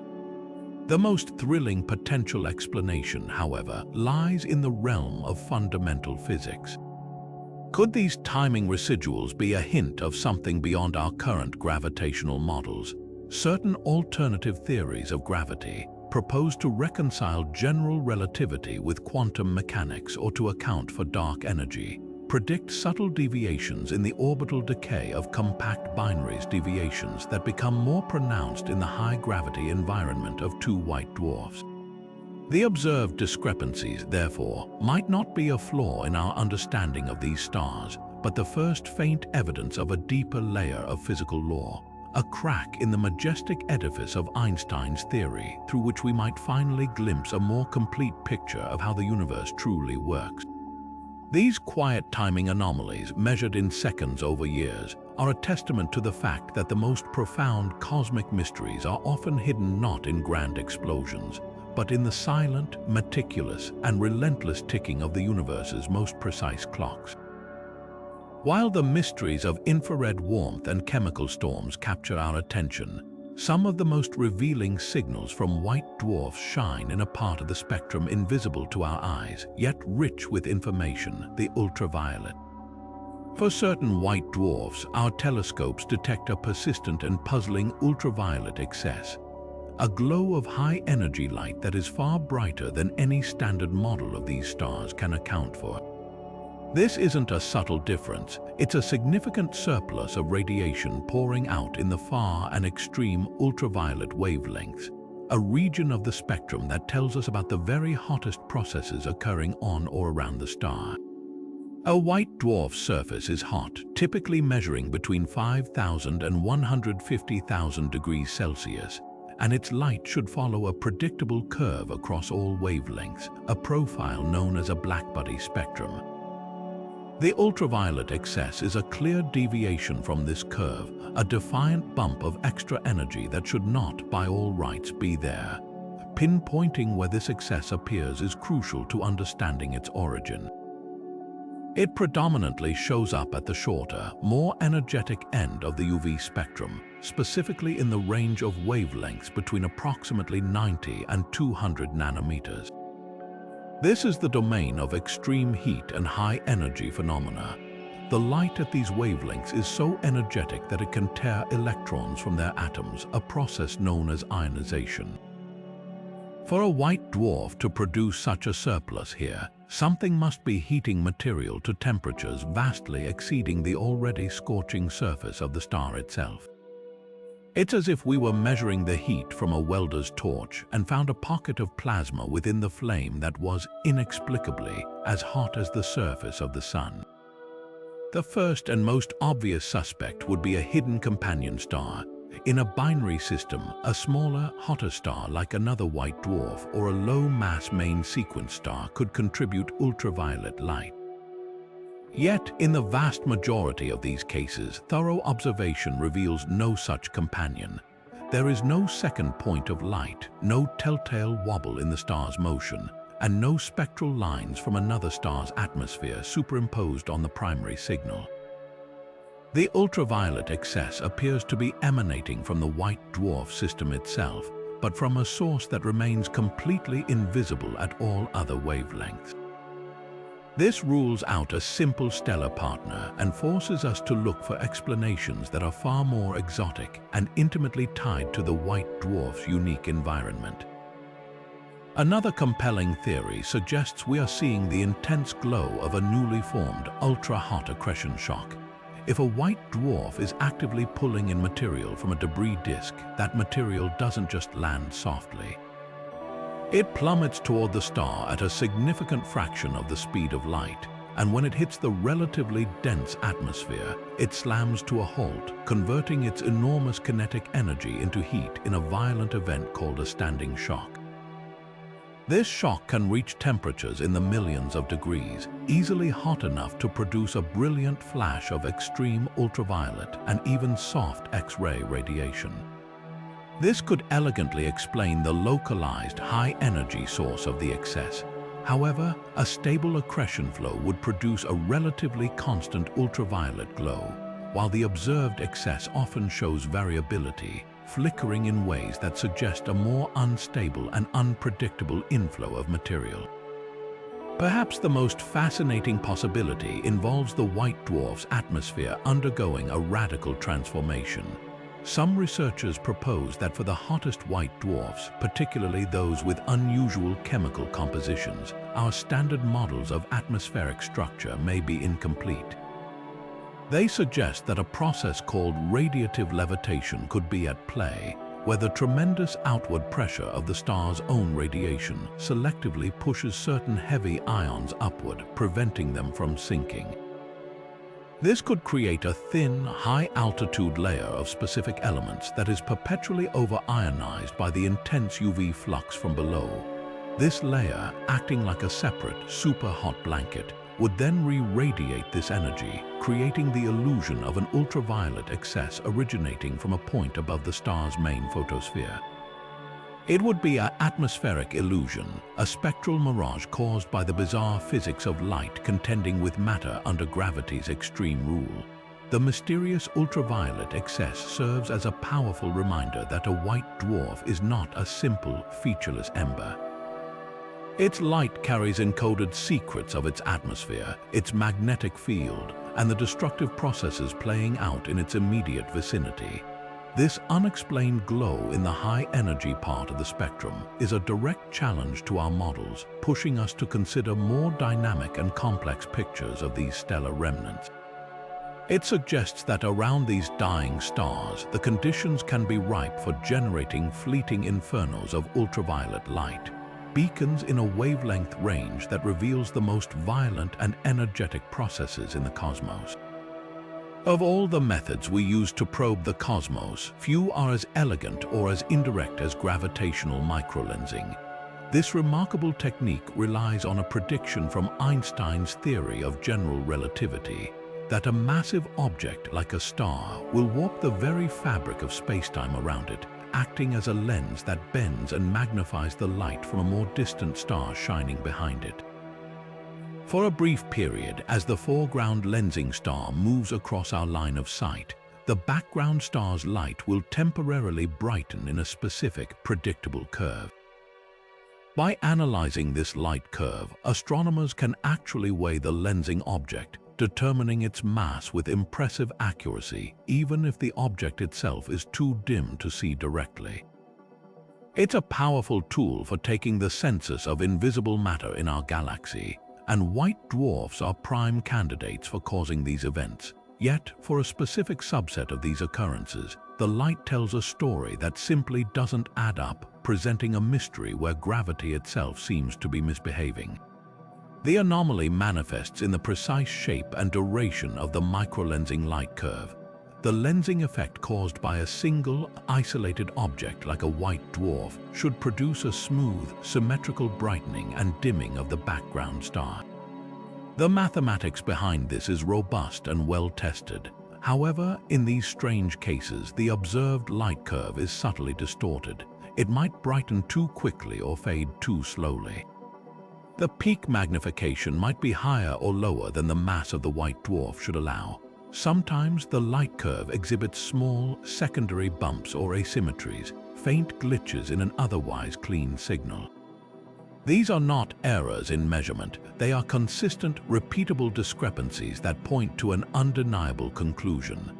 The actual mass distribution creating the gravitational lens does not match the neat, point-like model of a solitary white dwarf. The gravity well is somehow wrong, as if spacetime is being warped by something more, or something less than the star we believe is there. This presents a classic cosmic detective case with two primary suspects.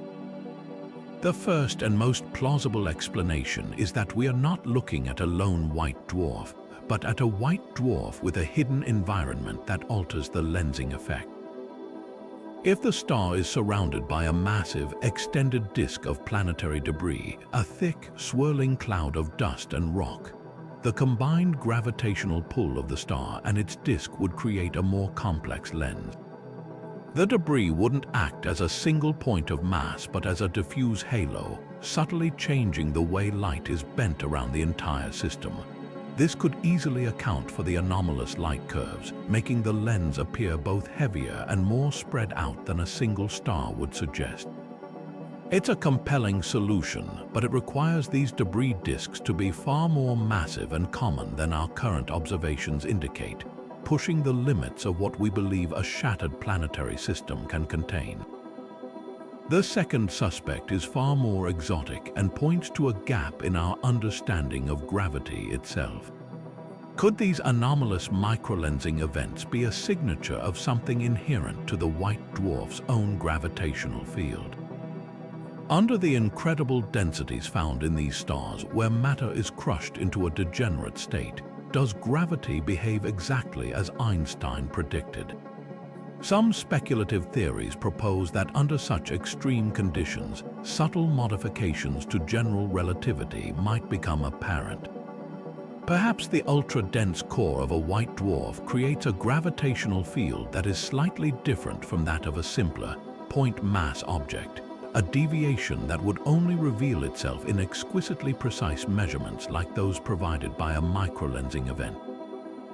While this remains a fringe idea, the very possibility is thrilling, as it suggests these silent, dead stars could be natural laboratories for testing the laws of physics under conditions impossible to replicate on Earth. Between these two possibilities, a hidden shroud of matter or a flaw in our theory of gravity, lies a third, equally fascinating option: the influence of dark matter. We know our galaxy is permeated by this invisible substance, which exerts a gravitational pull but does not emit or absorb light. Could it be that some white dwarfs are traveling through, or are even cloaked by, localized clumps of dark matter? If a white dwarf were embedded in a dense knot of this mysterious material, the combined gravitational lensing effect would be stronger than the star's mass alone would suggest, perfectly explaining a light curve that indicates too much mass for the visible object. This would not only solve the microlensing anomaly, but would also provide astronomers with a unique method for mapping the distribution of dark matter on small scales, using white dwarfs as unwitting probes into the invisible architecture of the galaxy. Each strange dimming and brightening of a distant star's light held the potential to be a message not just about a dead star, but about the hidden fabric of the universe itself. This brings us to a phenomenon that strikes at the very definition of a white dwarf stability, the unexpected and seemingly impossible detection of stellar winds. By their very nature, these stellar remnants are considered the ultimate cosmic endpoint for Sun-like stars, incredibly dense objects where gravity has won a total victory. Their atmospheres are not turbulent, convective zones, but are instead stratified and incredibly still, held down by a gravitational force hundreds of thousands of times stronger than Earth. The idea that any material could overcome this pull and escape into space is, according to traditional physics, almost unthinkable.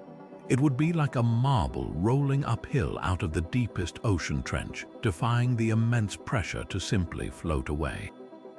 Yet the spectral evidence is undeniable, pointing to a slow, persistent leak of atmosphere that challenges our most fundamental ideas about these degenerate stars.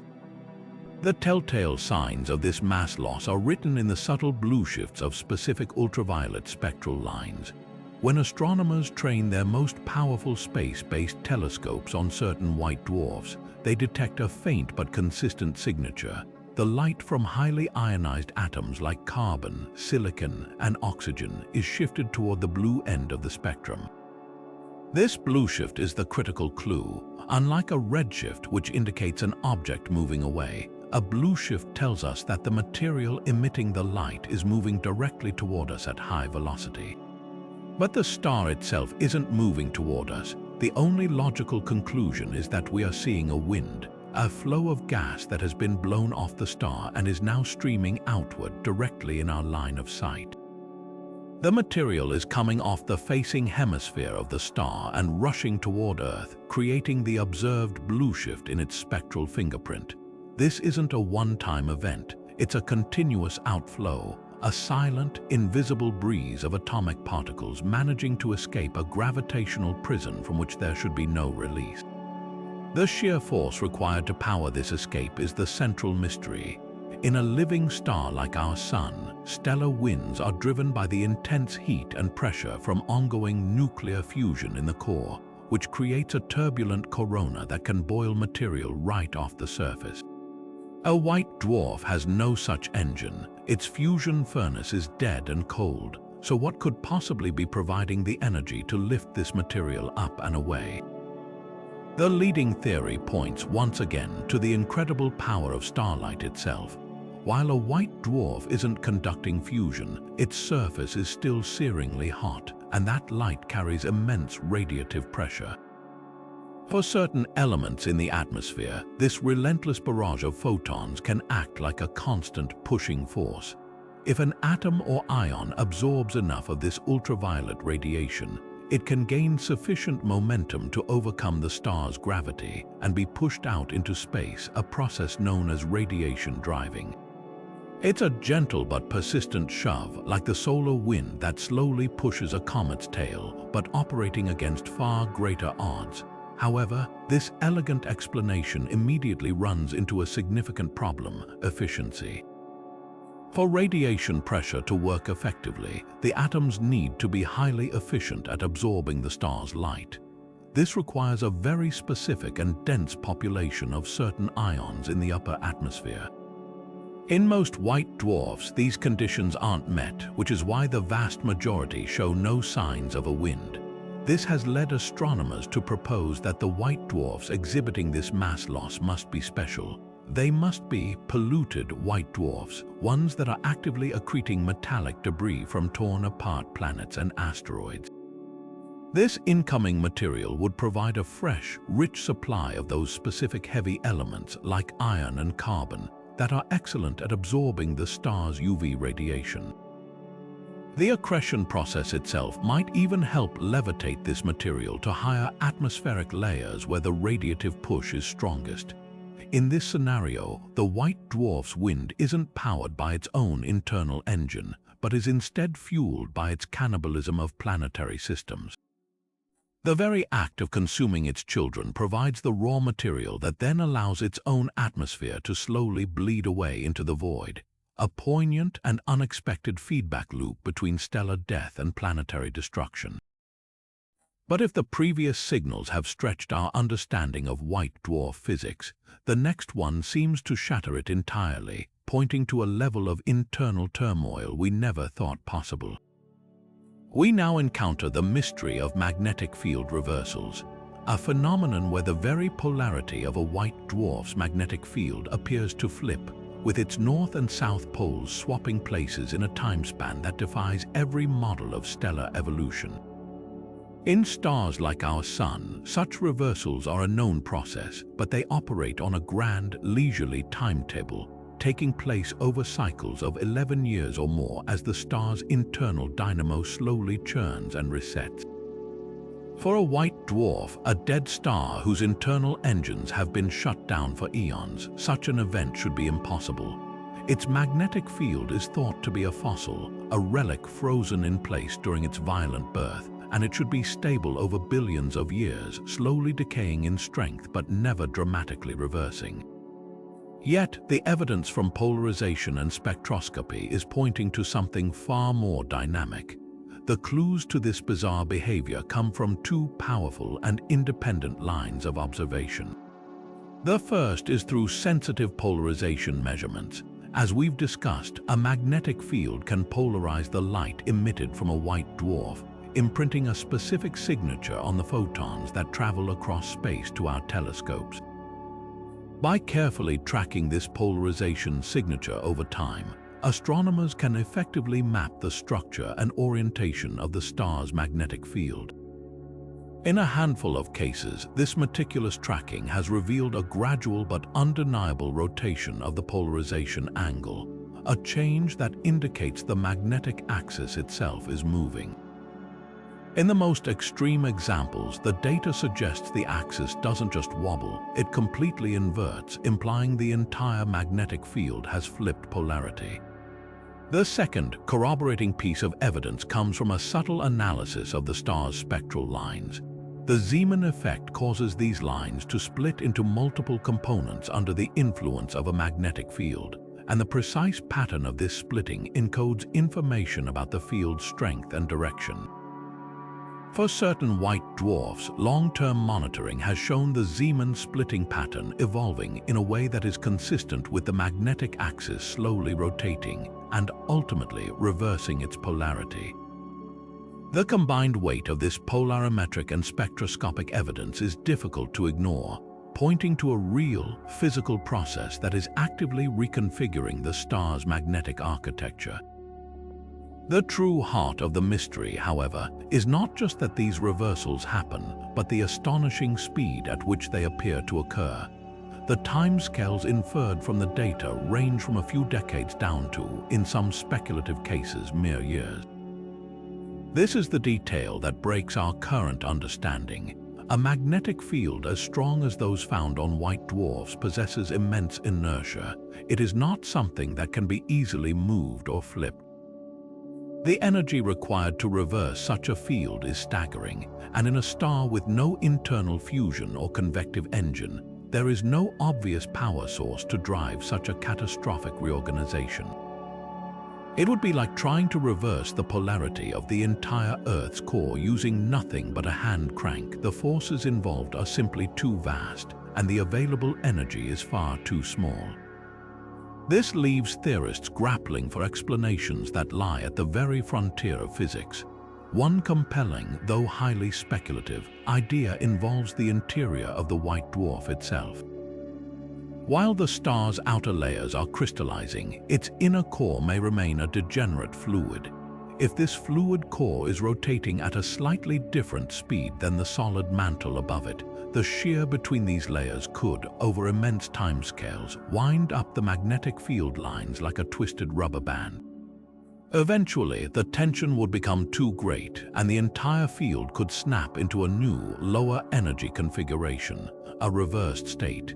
This process could potentially happen in a relatively short, violent event, explaining the rapid timescale. However, the mechanics of how this magnetic reconnection would propagate through the entire star remain poorly understood. An even more exotic possibility is that we are not seeing the field reverse at all, but are instead witnessing the effects of a magnetic avalanche on the star's surface. If a white dwarf is accreting metallic debris from a shattered planet, this material could be piling up on the surface, creating localized patches of enhanced magnetic pressure. If one of these patches grew large enough, it could temporarily dominate the star's overall magnetic signature, making it appear as if the global field had flipped. As the accreted material eventually sank into the star, the underlying fossil field would reassert itself, making it seem as if the field had reversed back. This could create the illusion of a rapid flip-flop without requiring the Herculean energy needed to actually reverse the entire global field. The mystery of the magnetic field reversals stands as a humbling reminder that even in death, stars may retain a hidden volatility, capable of changes on a scale and at a speed that continues to challenge the limits of our imagination. But the whispers from these stellar remnants don't stop at their surfaces or their magnetic fields. Some of the most profound signals seem to emanate from their very hearts, carried not by light or particles, but by the deep, resonant vibrations of the star itself. This brings us to a mystery that acts like a form of cosmic echolocation, where the star's own oscillations become a tool to peer into its hidden interior, only to reveal something we don't understand. These are the gravity mode puzzles. In the family of white dwarf pulsations, most are acoustic modes, or P modes, pressure-driven waves that ripple through the star's outer layers, causing the brightness to flicker as the surface expands and contracts. They are the star's high-pitched notes. Gravity modes, or G modes, are different. These are the star's deepest bass notes, low-frequency oscillations where the restoring force is not pressure but gravity itself. They are buoyancy waves that probe the deepest, densest core of the white dwarf, and their behavior is dictated by the star's most fundamental properties: its internal chemical composition, its temperature stratification, and the precise size of its crystallizing core.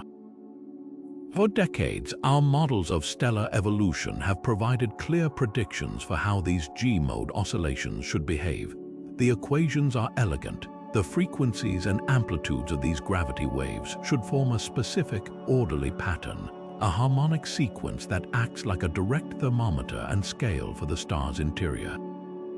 By matching the observed pulsation pattern to these models, astronomers can, in theory, weigh the star, measure the size of its core, and even determine the ratio of oxygen to carbon in its heart. It is one of the most powerful tools in astrophysics for dissecting a body we can never hope to visit. Yet, for a growing number of white dwarfs, the music of the spheres is playing a tune we've never heard before. The G modes are there, but their frequencies are all wrong. They are slightly offset from their predicted values, and their amplitudes are either strangely suppressed or unexpectedly amplified. It's as if we were listening to a perfectly tuned piano and suddenly found that the low C note was consistently flat, while the E note was bizarrely loud, a discordant anomaly that tells us the instrument's interior is built in a way we never anticipated. This discordance points to a fundamental flaw in our understanding of the white dwarf's internal architecture. The leading hypothesis centers on the process of core crystallization. As a white dwarf cools over billions of years, its carbon and oxygen core is predicted to slowly freeze solid, starting from the center and moving outward. This phase change from a degenerate liquid to a solid crystalline lattice releases latent heat and also changes the chemical makeup of the surrounding liquid layer as the crystallizing process preferentially locks away oxygen. Our standard models make specific assumptions about how this process unfolds and how it affects the propagation of gravity waves. The anomalous G-mode suggests these assumptions are too simple. The crystallization front might not be a smooth, spherical boundary. It could be lumpy or uneven, creating a complex internal landscape that alters the resonant frequencies of the entire star. Alternatively, the composition gradient at the boundary between the crystallizing core and the liquid mantle might be far sharper or far more diffuse than we have calculated, creating a barrier that reflects or absorbs these deep vibrations in unexpected ways. Some theorists propose an even more dramatic revision, that our very understanding of the equation of state for degenerate matter under these extreme conditions is incomplete. The precise way pressure relates to density and temperature in a white dwarf's core is a cornerstone of all our models. A slight tweak to this physics, perhaps due to some unaccounted for quantum effect or an unexpected interaction between ions in the dense plasma, could subtly alter the predicted G-mode frequencies, bringing them into perfect alignment with the baffling observations. The gravity mode puzzles are therefore more than just a curiosity. They are a direct challenge to the theoretical foundations of stellar astrophysics. Each anomalous oscillation is a message from the heart of a dead star, telling us that even in its final, frozen state, matter behaves in ways that are more complex, more structured, and more mysterious than our most sophisticated equations have yet been able to capture. Yet for all the mysteries locked within solitary white dwarfs, some of the most profoundly puzzling signals emerge when these stellar remnants are not alone, but locked in a gravitational dance with a companion star. These binary systems present a unique laboratory, a cosmic partnership where the rules of stellar interaction are written in the light and energy they exchange. According to our established models of binary evolution, these relationships should follow a predictable script. Mass should flow from the larger, evolving star onto the white dwarf in a predictable manner, generating specific and well-understood emissions, particularly in X-ray and ultraviolet wavelength. This process powers everything from cataclysmic variables to classical nova, and its mechanics are considered a cornerstone of stellar astrophysics. However, a specific group of these binaries refuses to follow the script, producing energetic emissions so anomalous they suggest we are missing fundamental chapters in our understanding of how matter behaves under extreme gravitational duress. The heart of the mystery lies in the pattern and intensity of the high-energy light these systems produce. In a typical mass transfer binary, material from the companion star spirals toward the white dwarf, forming a superheated accretion disk before finally crashing onto its surface. This process creates a predictable signature, a steady, high-energy glow in X-rays and ultraviolet light emanating from the hotspot where the incoming material impacts the star. But in these anomalous systems, the emissions are anything but steady. They are characterized by violent, erratic outbursts, spikes of extreme ultraviolet radiation that far exceed what the accretion rate should allow. Unpredicted flares of hard X-rays that appear and vanish without any correlation to the flow of material from the donor star. It's as if the system has a hidden energy source, a secondary engine that periodically kicks into overdrive, flooding the system with high-energy photons for reasons that remain completely opaque to our current theories. This bizarre energy output points to a fundamental disconnect in the mass transfer process itself. In some of these systems, the amount of X-ray and UV energy detected during an outburst is orders of magnitude greater than the gravitational energy that should be released by the amount of mass we observe actually reaching the white dwarf's surface. It's an energy imbalance of cosmic proportions, a clear case of getting far more out of the system than we are putting in. One leading theory proposes that the answer lies not in the destination but in the journey. The accretion disk itself might be the site of phenomenal and unaccounted for violence. Instabilities within the disk could be generating powerful magnetic reconnection events, similar to solar flares but on a vastly more energetic scale. These magnetic explosions could be accelerating particles to near light speeds within the disk, causing them to emit the brilliant, fleeting bursts of high-energy radiation we detect, all before the material even makes its final plunge onto the white dwarf. A more exotic possibility involves the white dwarf's magnetic field directly seizing control of the incoming material. If the white dwarf is highly magnetic, it could disrupt the formation of a standard accretion disk entirely, instead funneling the stellar gas directly along its magnetic field lines down to the magnetic poles. This channeled flow is far more concentrated and violent than disk accretion. The resulting shock at the magnetic pole would be tremendously hot and could generate the intense, focused X-ray emission we see. However, this model still struggles to explain the extreme variability and energy excess. The outbursts seem to require that this process is not smooth, but occurs in sudden, catastrophic avalanches of material, a start and stop flow that our models of magnetically channeled accretion have not yet successfully replicated. Perhaps the most intriguing hypothesis looks not at the white dwarf, but at its seemingly innocent companion. Could the donor star itself be harboring unexpected activity? Some researchers speculate that these companion stars might be experiencing hyperactive stellar flares or powerful coronal mass ejections, far exceeding anything seen in our own sun. If a large blob of magnetized plasma were to be ejected from the companion and then captured by the white dwarf's gravity, its arrival could trigger a single massive shock event, dumping a huge amount of energy into the system all at once. This would create the exact kind of unpredictable, high-energy outburst we observe, a brilliant flash born from the tantrum of a secondary star. Each of these theories offers a piece of the puzzle, yet none fully resolves the central contradiction of these binary systems, a partnership where the energy books simply don't balance, forcing us to reconsider the very fundamentals of how matter and energy interact in the most violent gravitational relationships in the universe. Beyond the puzzles of magnetic fields and stellar oscillations lies perhaps the most speculative and mind-bending frontier of all.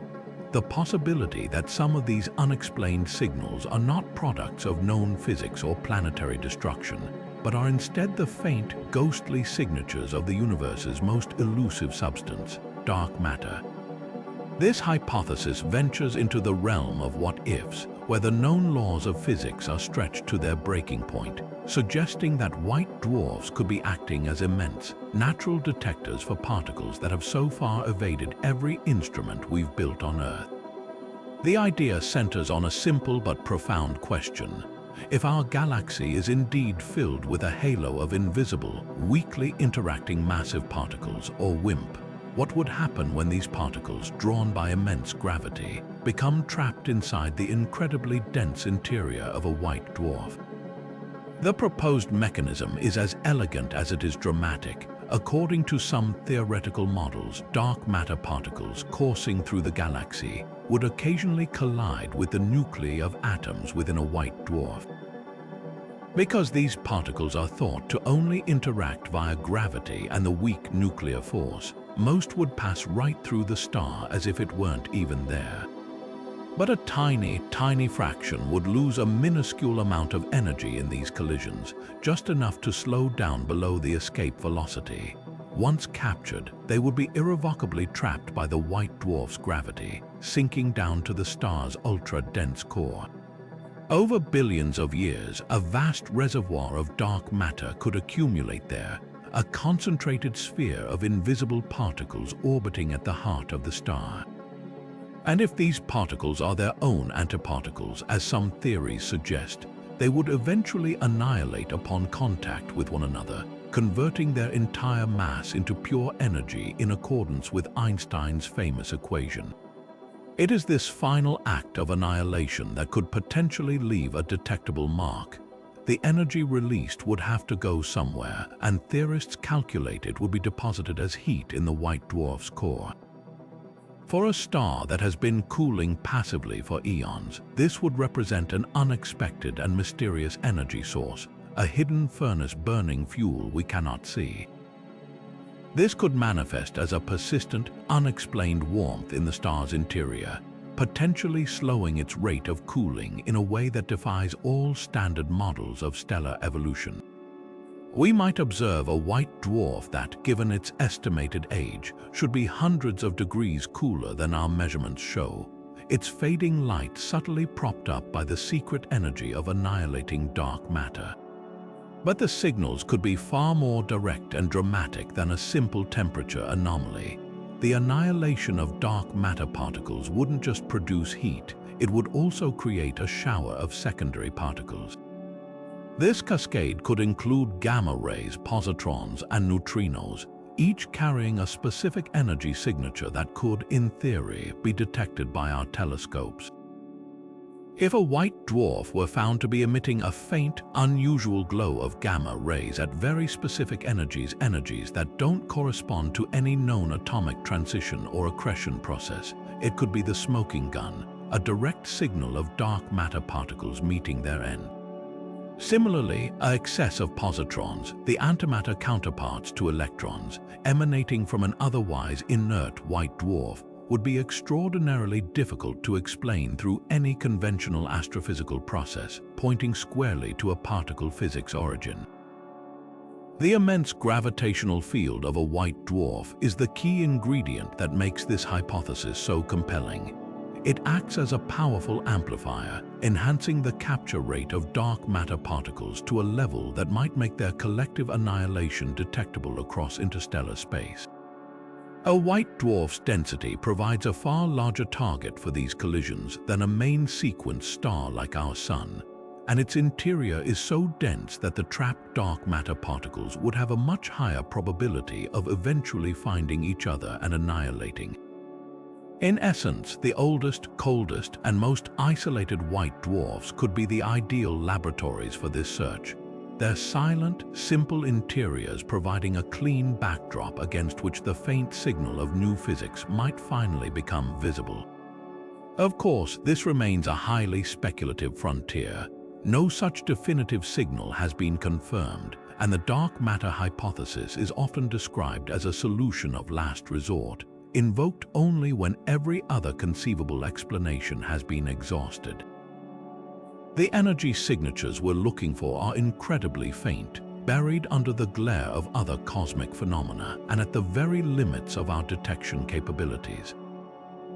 Yet, the mere possibility invests the study of these quiet stellar embers with a profound new significance. Each anomalous white dwarf, each inexplicable glimmer of heat or strange particle emission, is not just a puzzle in stellar astrophysics. It is a potential window into a vast, hidden cosmos, a clue that the answers we seek about the nature of most of the matter in the universe might be written in the light of its oldest, darkest stars. But perhaps the most profound and far-reaching of all these enigmas are the signals that seem to flirt with the very boundaries of physics itself, pointing toward a theory that has eluded scientists for a century, a unified theory of quantum gravity. This is not just another anomaly, it is a potential crack in the foundation of our understanding of the universe, and a handful of white dwarfs might be holding the chisel. The idea is as breathtaking as it is speculative, suggesting that within the serene light of these stellar relics, we might be witnessing the subtle, ghostly fingerprints of physics operating at the smallest possible scale in the universe, the Planck scale. To understand why white dwarfs are such unique laboratories for this search, we must first appreciate the problem of quantum gravity. For decades, our two most powerful theories of reality have remained stubbornly incompatible. General relativity magnificently describes the universe on the largest scales, the force of gravity, the curvature of space-time, and the dance of galaxies. Quantum mechanics with equal brilliance describes the bizarre, probabilistic world of the very small atoms, photons, and subatomic particles. The problem is that they operate under completely different rules, and in environments where both gravity and quantum effects are supremely important, like the singularity at the center of a black hole or the first moments of the Big Bang, our mathematics simply breaks down. Physicists have long sought a theory of quantum gravity to bridge this divide, but testing such a theory requires conditions of unimaginable density and gravity, conditions that are almost impossible to find or create. This is where white dwarfs enter the picture. While not as extreme as black holes or neutron stars, white dwarfs represent a unique sweet spot. They are the most massive objects that are still supported by a quantum mechanical force, electron degeneracy pressure. This means that within their cores, quantum effects are not just present, they are the very thing preventing total collapse. Furthermore, their immense gravitational fields create a significant curvature of spacetime. They are, in essence, a natural experiment where the domains of quantum mechanics and general relativity are forced to coexist in a stable, observable state for billions of years. If the fabric of spacetime has a subtle grain or foaminess due to quantum fluctuations at the Planck scale, often visualized as a seething sea of virtual particles popping in and out of existence, then the extreme environment within and around a white dwarf might be just the place for these effects to magnify from the theoretical realm into something we can actually detect. The potential signals for these effects are incredibly subtle, existing in the minute details of the data. One key area is in the realm of timing anomalies, particularly in pulsating white dwarfs. These stars vibrate with incredible regularity, their pulsation periods acting as the most precise natural clocks in the universe. Our models can predict these periods with astonishing accuracy, but for some white dwarfs, there is a persistent, tiny discrepancy, a minuscule jitter in the timing of their pulses that cannot be explained by any known stellar process, magnetic field effect, or the presence of a companion. This jitter isn't random noise. It appears to be a fundamental, low-level instability in the clock itself. Some theorists propose this could be a signature of spacetime foam. The idea is that at the Planck scale, the very concept of a smooth, continuous spacetime breaks down, becoming probabilistic and grainy. This fundamental fuzziness could introduce a tiny, inherent uncertainty in the propagation of light and the very vibrations of the star, manifesting as this inexplicable timing jitter that our standard smooth spacetime models cannot account for. Another tantalizing hint comes from the most precise spectroscopic measurements ever taken. As we collect more and more light from these stars, we can analyze their spectral lines with unprecedented resolution. In a few cases, the lines exhibit a phenomenon that goes beyond normal broadening or shifting. They appear to have a subtle but statistically significant haze or dispersion at their edges, a minute smearing of the photon energies that cannot be explained by the star's rotation, atmospheric turbulence, or any instrumental error. This could be interpreted as photons of slightly different energies interacting with the proposed quantum foam of spacetime in different ways as they journey for light years to reach us. In a sense, the fabric of their journey isn't perfectly smooth, and this imperfection leaves a faint trace on the light itself, a subtle dispersion that would be the hallmark of a quantum gravitational effect. Of course, the scientific community approaches these ideas with extreme caution. The signals are at the very limit of detectability, and extraordinary claims require extraordinary evidence. It is far more likely that these tiny anomalies will eventually be explained by more conventional, if complex, stellar physics. Perhaps a new type of interior crystallization wave, or a previously unknown interaction between the star's magnetic field and its crystallizing core. The history of science is littered with potential new physics that were eventually explained by old physics we simply hadn't mastered yet. However, the mere possibility that we could be peering into the Planck scale by staring at the light from a dying star is a testament to how these cosmic mysteries, no matter how small or subtle, continue to push human curiosity to its absolute limit. challenging us to consider that the answers to the universe's biggest questions might be hidden in the quiet, persistent glow of its most stellar graves. And now we arrive at the apex of our journey, the signal that seems to weave every single mystery we've explored into one utterly bewildering tapestry. This isn't merely another anomaly. It is the grand synthesis of the inexplicable, a celestial cipher so complex it appears to be actively mocking our attempts to understand it. This most baffling signal originates from a white dwarf designated G288.7, an otherwise unremarkable stellar cinder located a modest 50 light-years away. For decades, it was catalogued as a standard, quiet variable star, its gentle pulsations ticking away with metronomic regularity. Then, almost without warning, it began to speak in a language we are only beginning to parse, a language that seems to borrow phrases from every other unexplained signal on our list, combining them into a single composite broadcast that defies any singular explanation. The sheer breadth of its anomalous behavior is what first staggers the mind. Over a single 72-hour observation window, this one star exhibited no fewer than 7 distinct phenomena we've categorized as separate mysteries. It began with a series of rapid, structured radio bursts, nearly identical to the world-eating signal from WD1145, arriving with a precise period of 117 minutes. Interwoven with these radio pulses were violent, unpredicted X-ray flares, each one bursting forth without a single precursor and outshining the star's total luminosity for several minutes at a time. Simultaneously, high-resolution spectroscopy revealed frantic, real-time changes in its atmospheric composition, transient absorption lines from heavy elements like titanium and iron that flickered and shifted wavelengths within mere hours, as if the star's chemistry were being rewritten by an unseen hand. But the star's performance was far from over.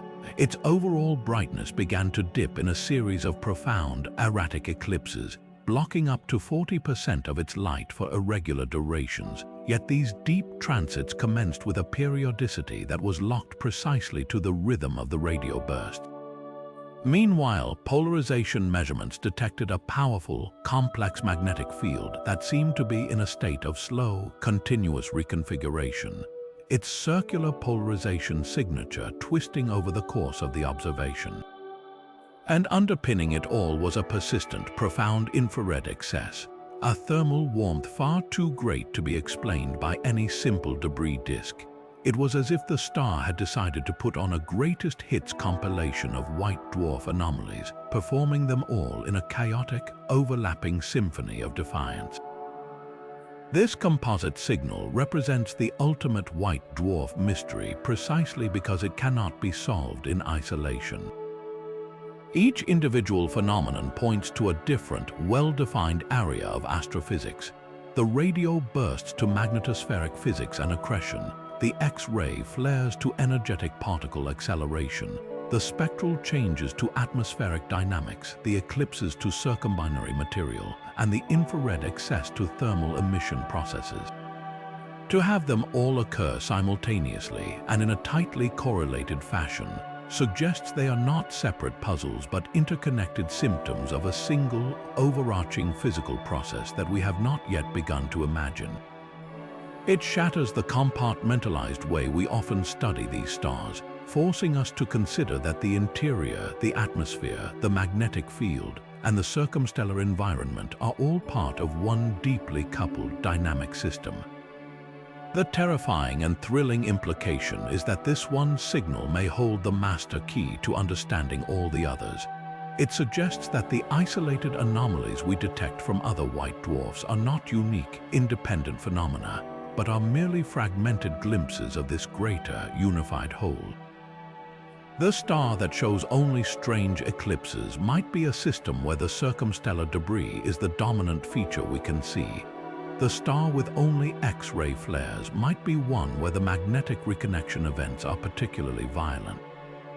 But in G288.7, we are seeing the complete engine running at full capacity, a system where all these components are active and interacting in a furious feedback loop.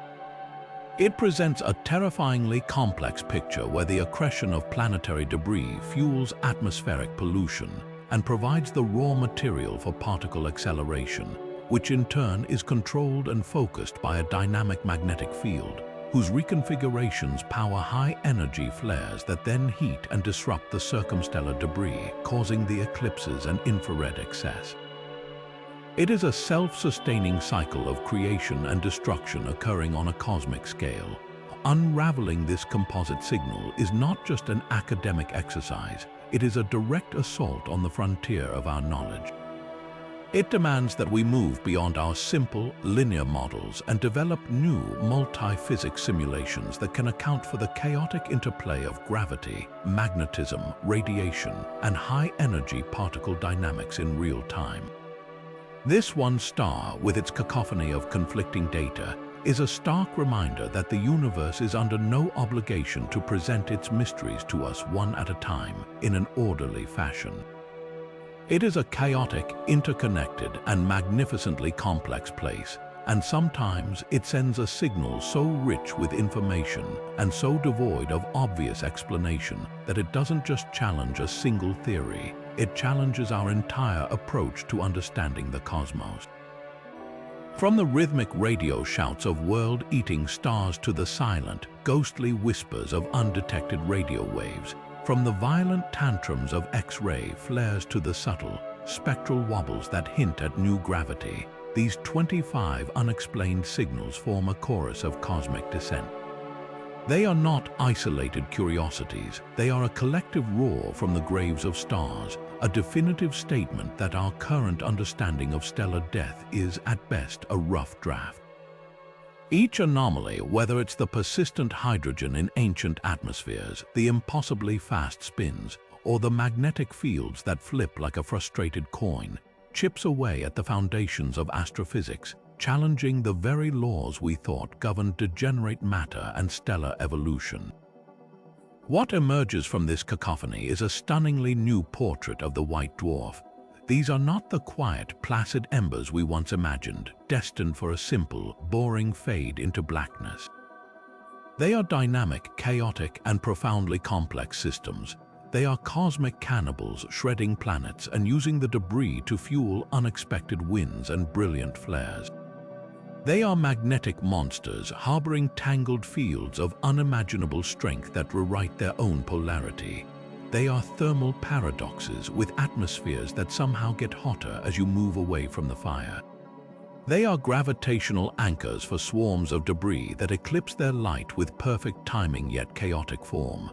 And some, just maybe, are natural laboratories for physics we have not yet dreamed of, their serene light masking the violent annihilation of dark matter or the faint, foamy grain of spacetime itself. This is no longer just astronomy, it is a frontier. The sheer variety and depth of these mysteries suggest we are witnessing the breakdown of our models not in one area but across the entire board. The solutions will not come from a single discipline but from a convergence of stellar astrophysics, planetary science, particle physics, and perhaps even cosmology. Unraveling these signals will require sharper telescopes, more sensitive detectors, and most importantly, bold new ideas that are willing to question the textbooks. The greatest discovery these white dwarfs offer might not be the answer to one puzzle, but the revelation of an entirely new layer of physical reality operating in these extreme environments. So we turn to you. The detective work is far from over. What do you think is causing these signals? Is it the grim mechanics of planetary destruction, the hidden hand of exotic physics, or something even more extraordinary that we haven't yet considered? Share your wildest theories in the comments below. The most profound breakthroughs often start with a crazy idea. Stay curious, look up at the stars, and remember that the universe's greatest mysteries are not always found in the brilliant births of stars, but often in their long, strange, and whispering deaths. The conversation is just beginning.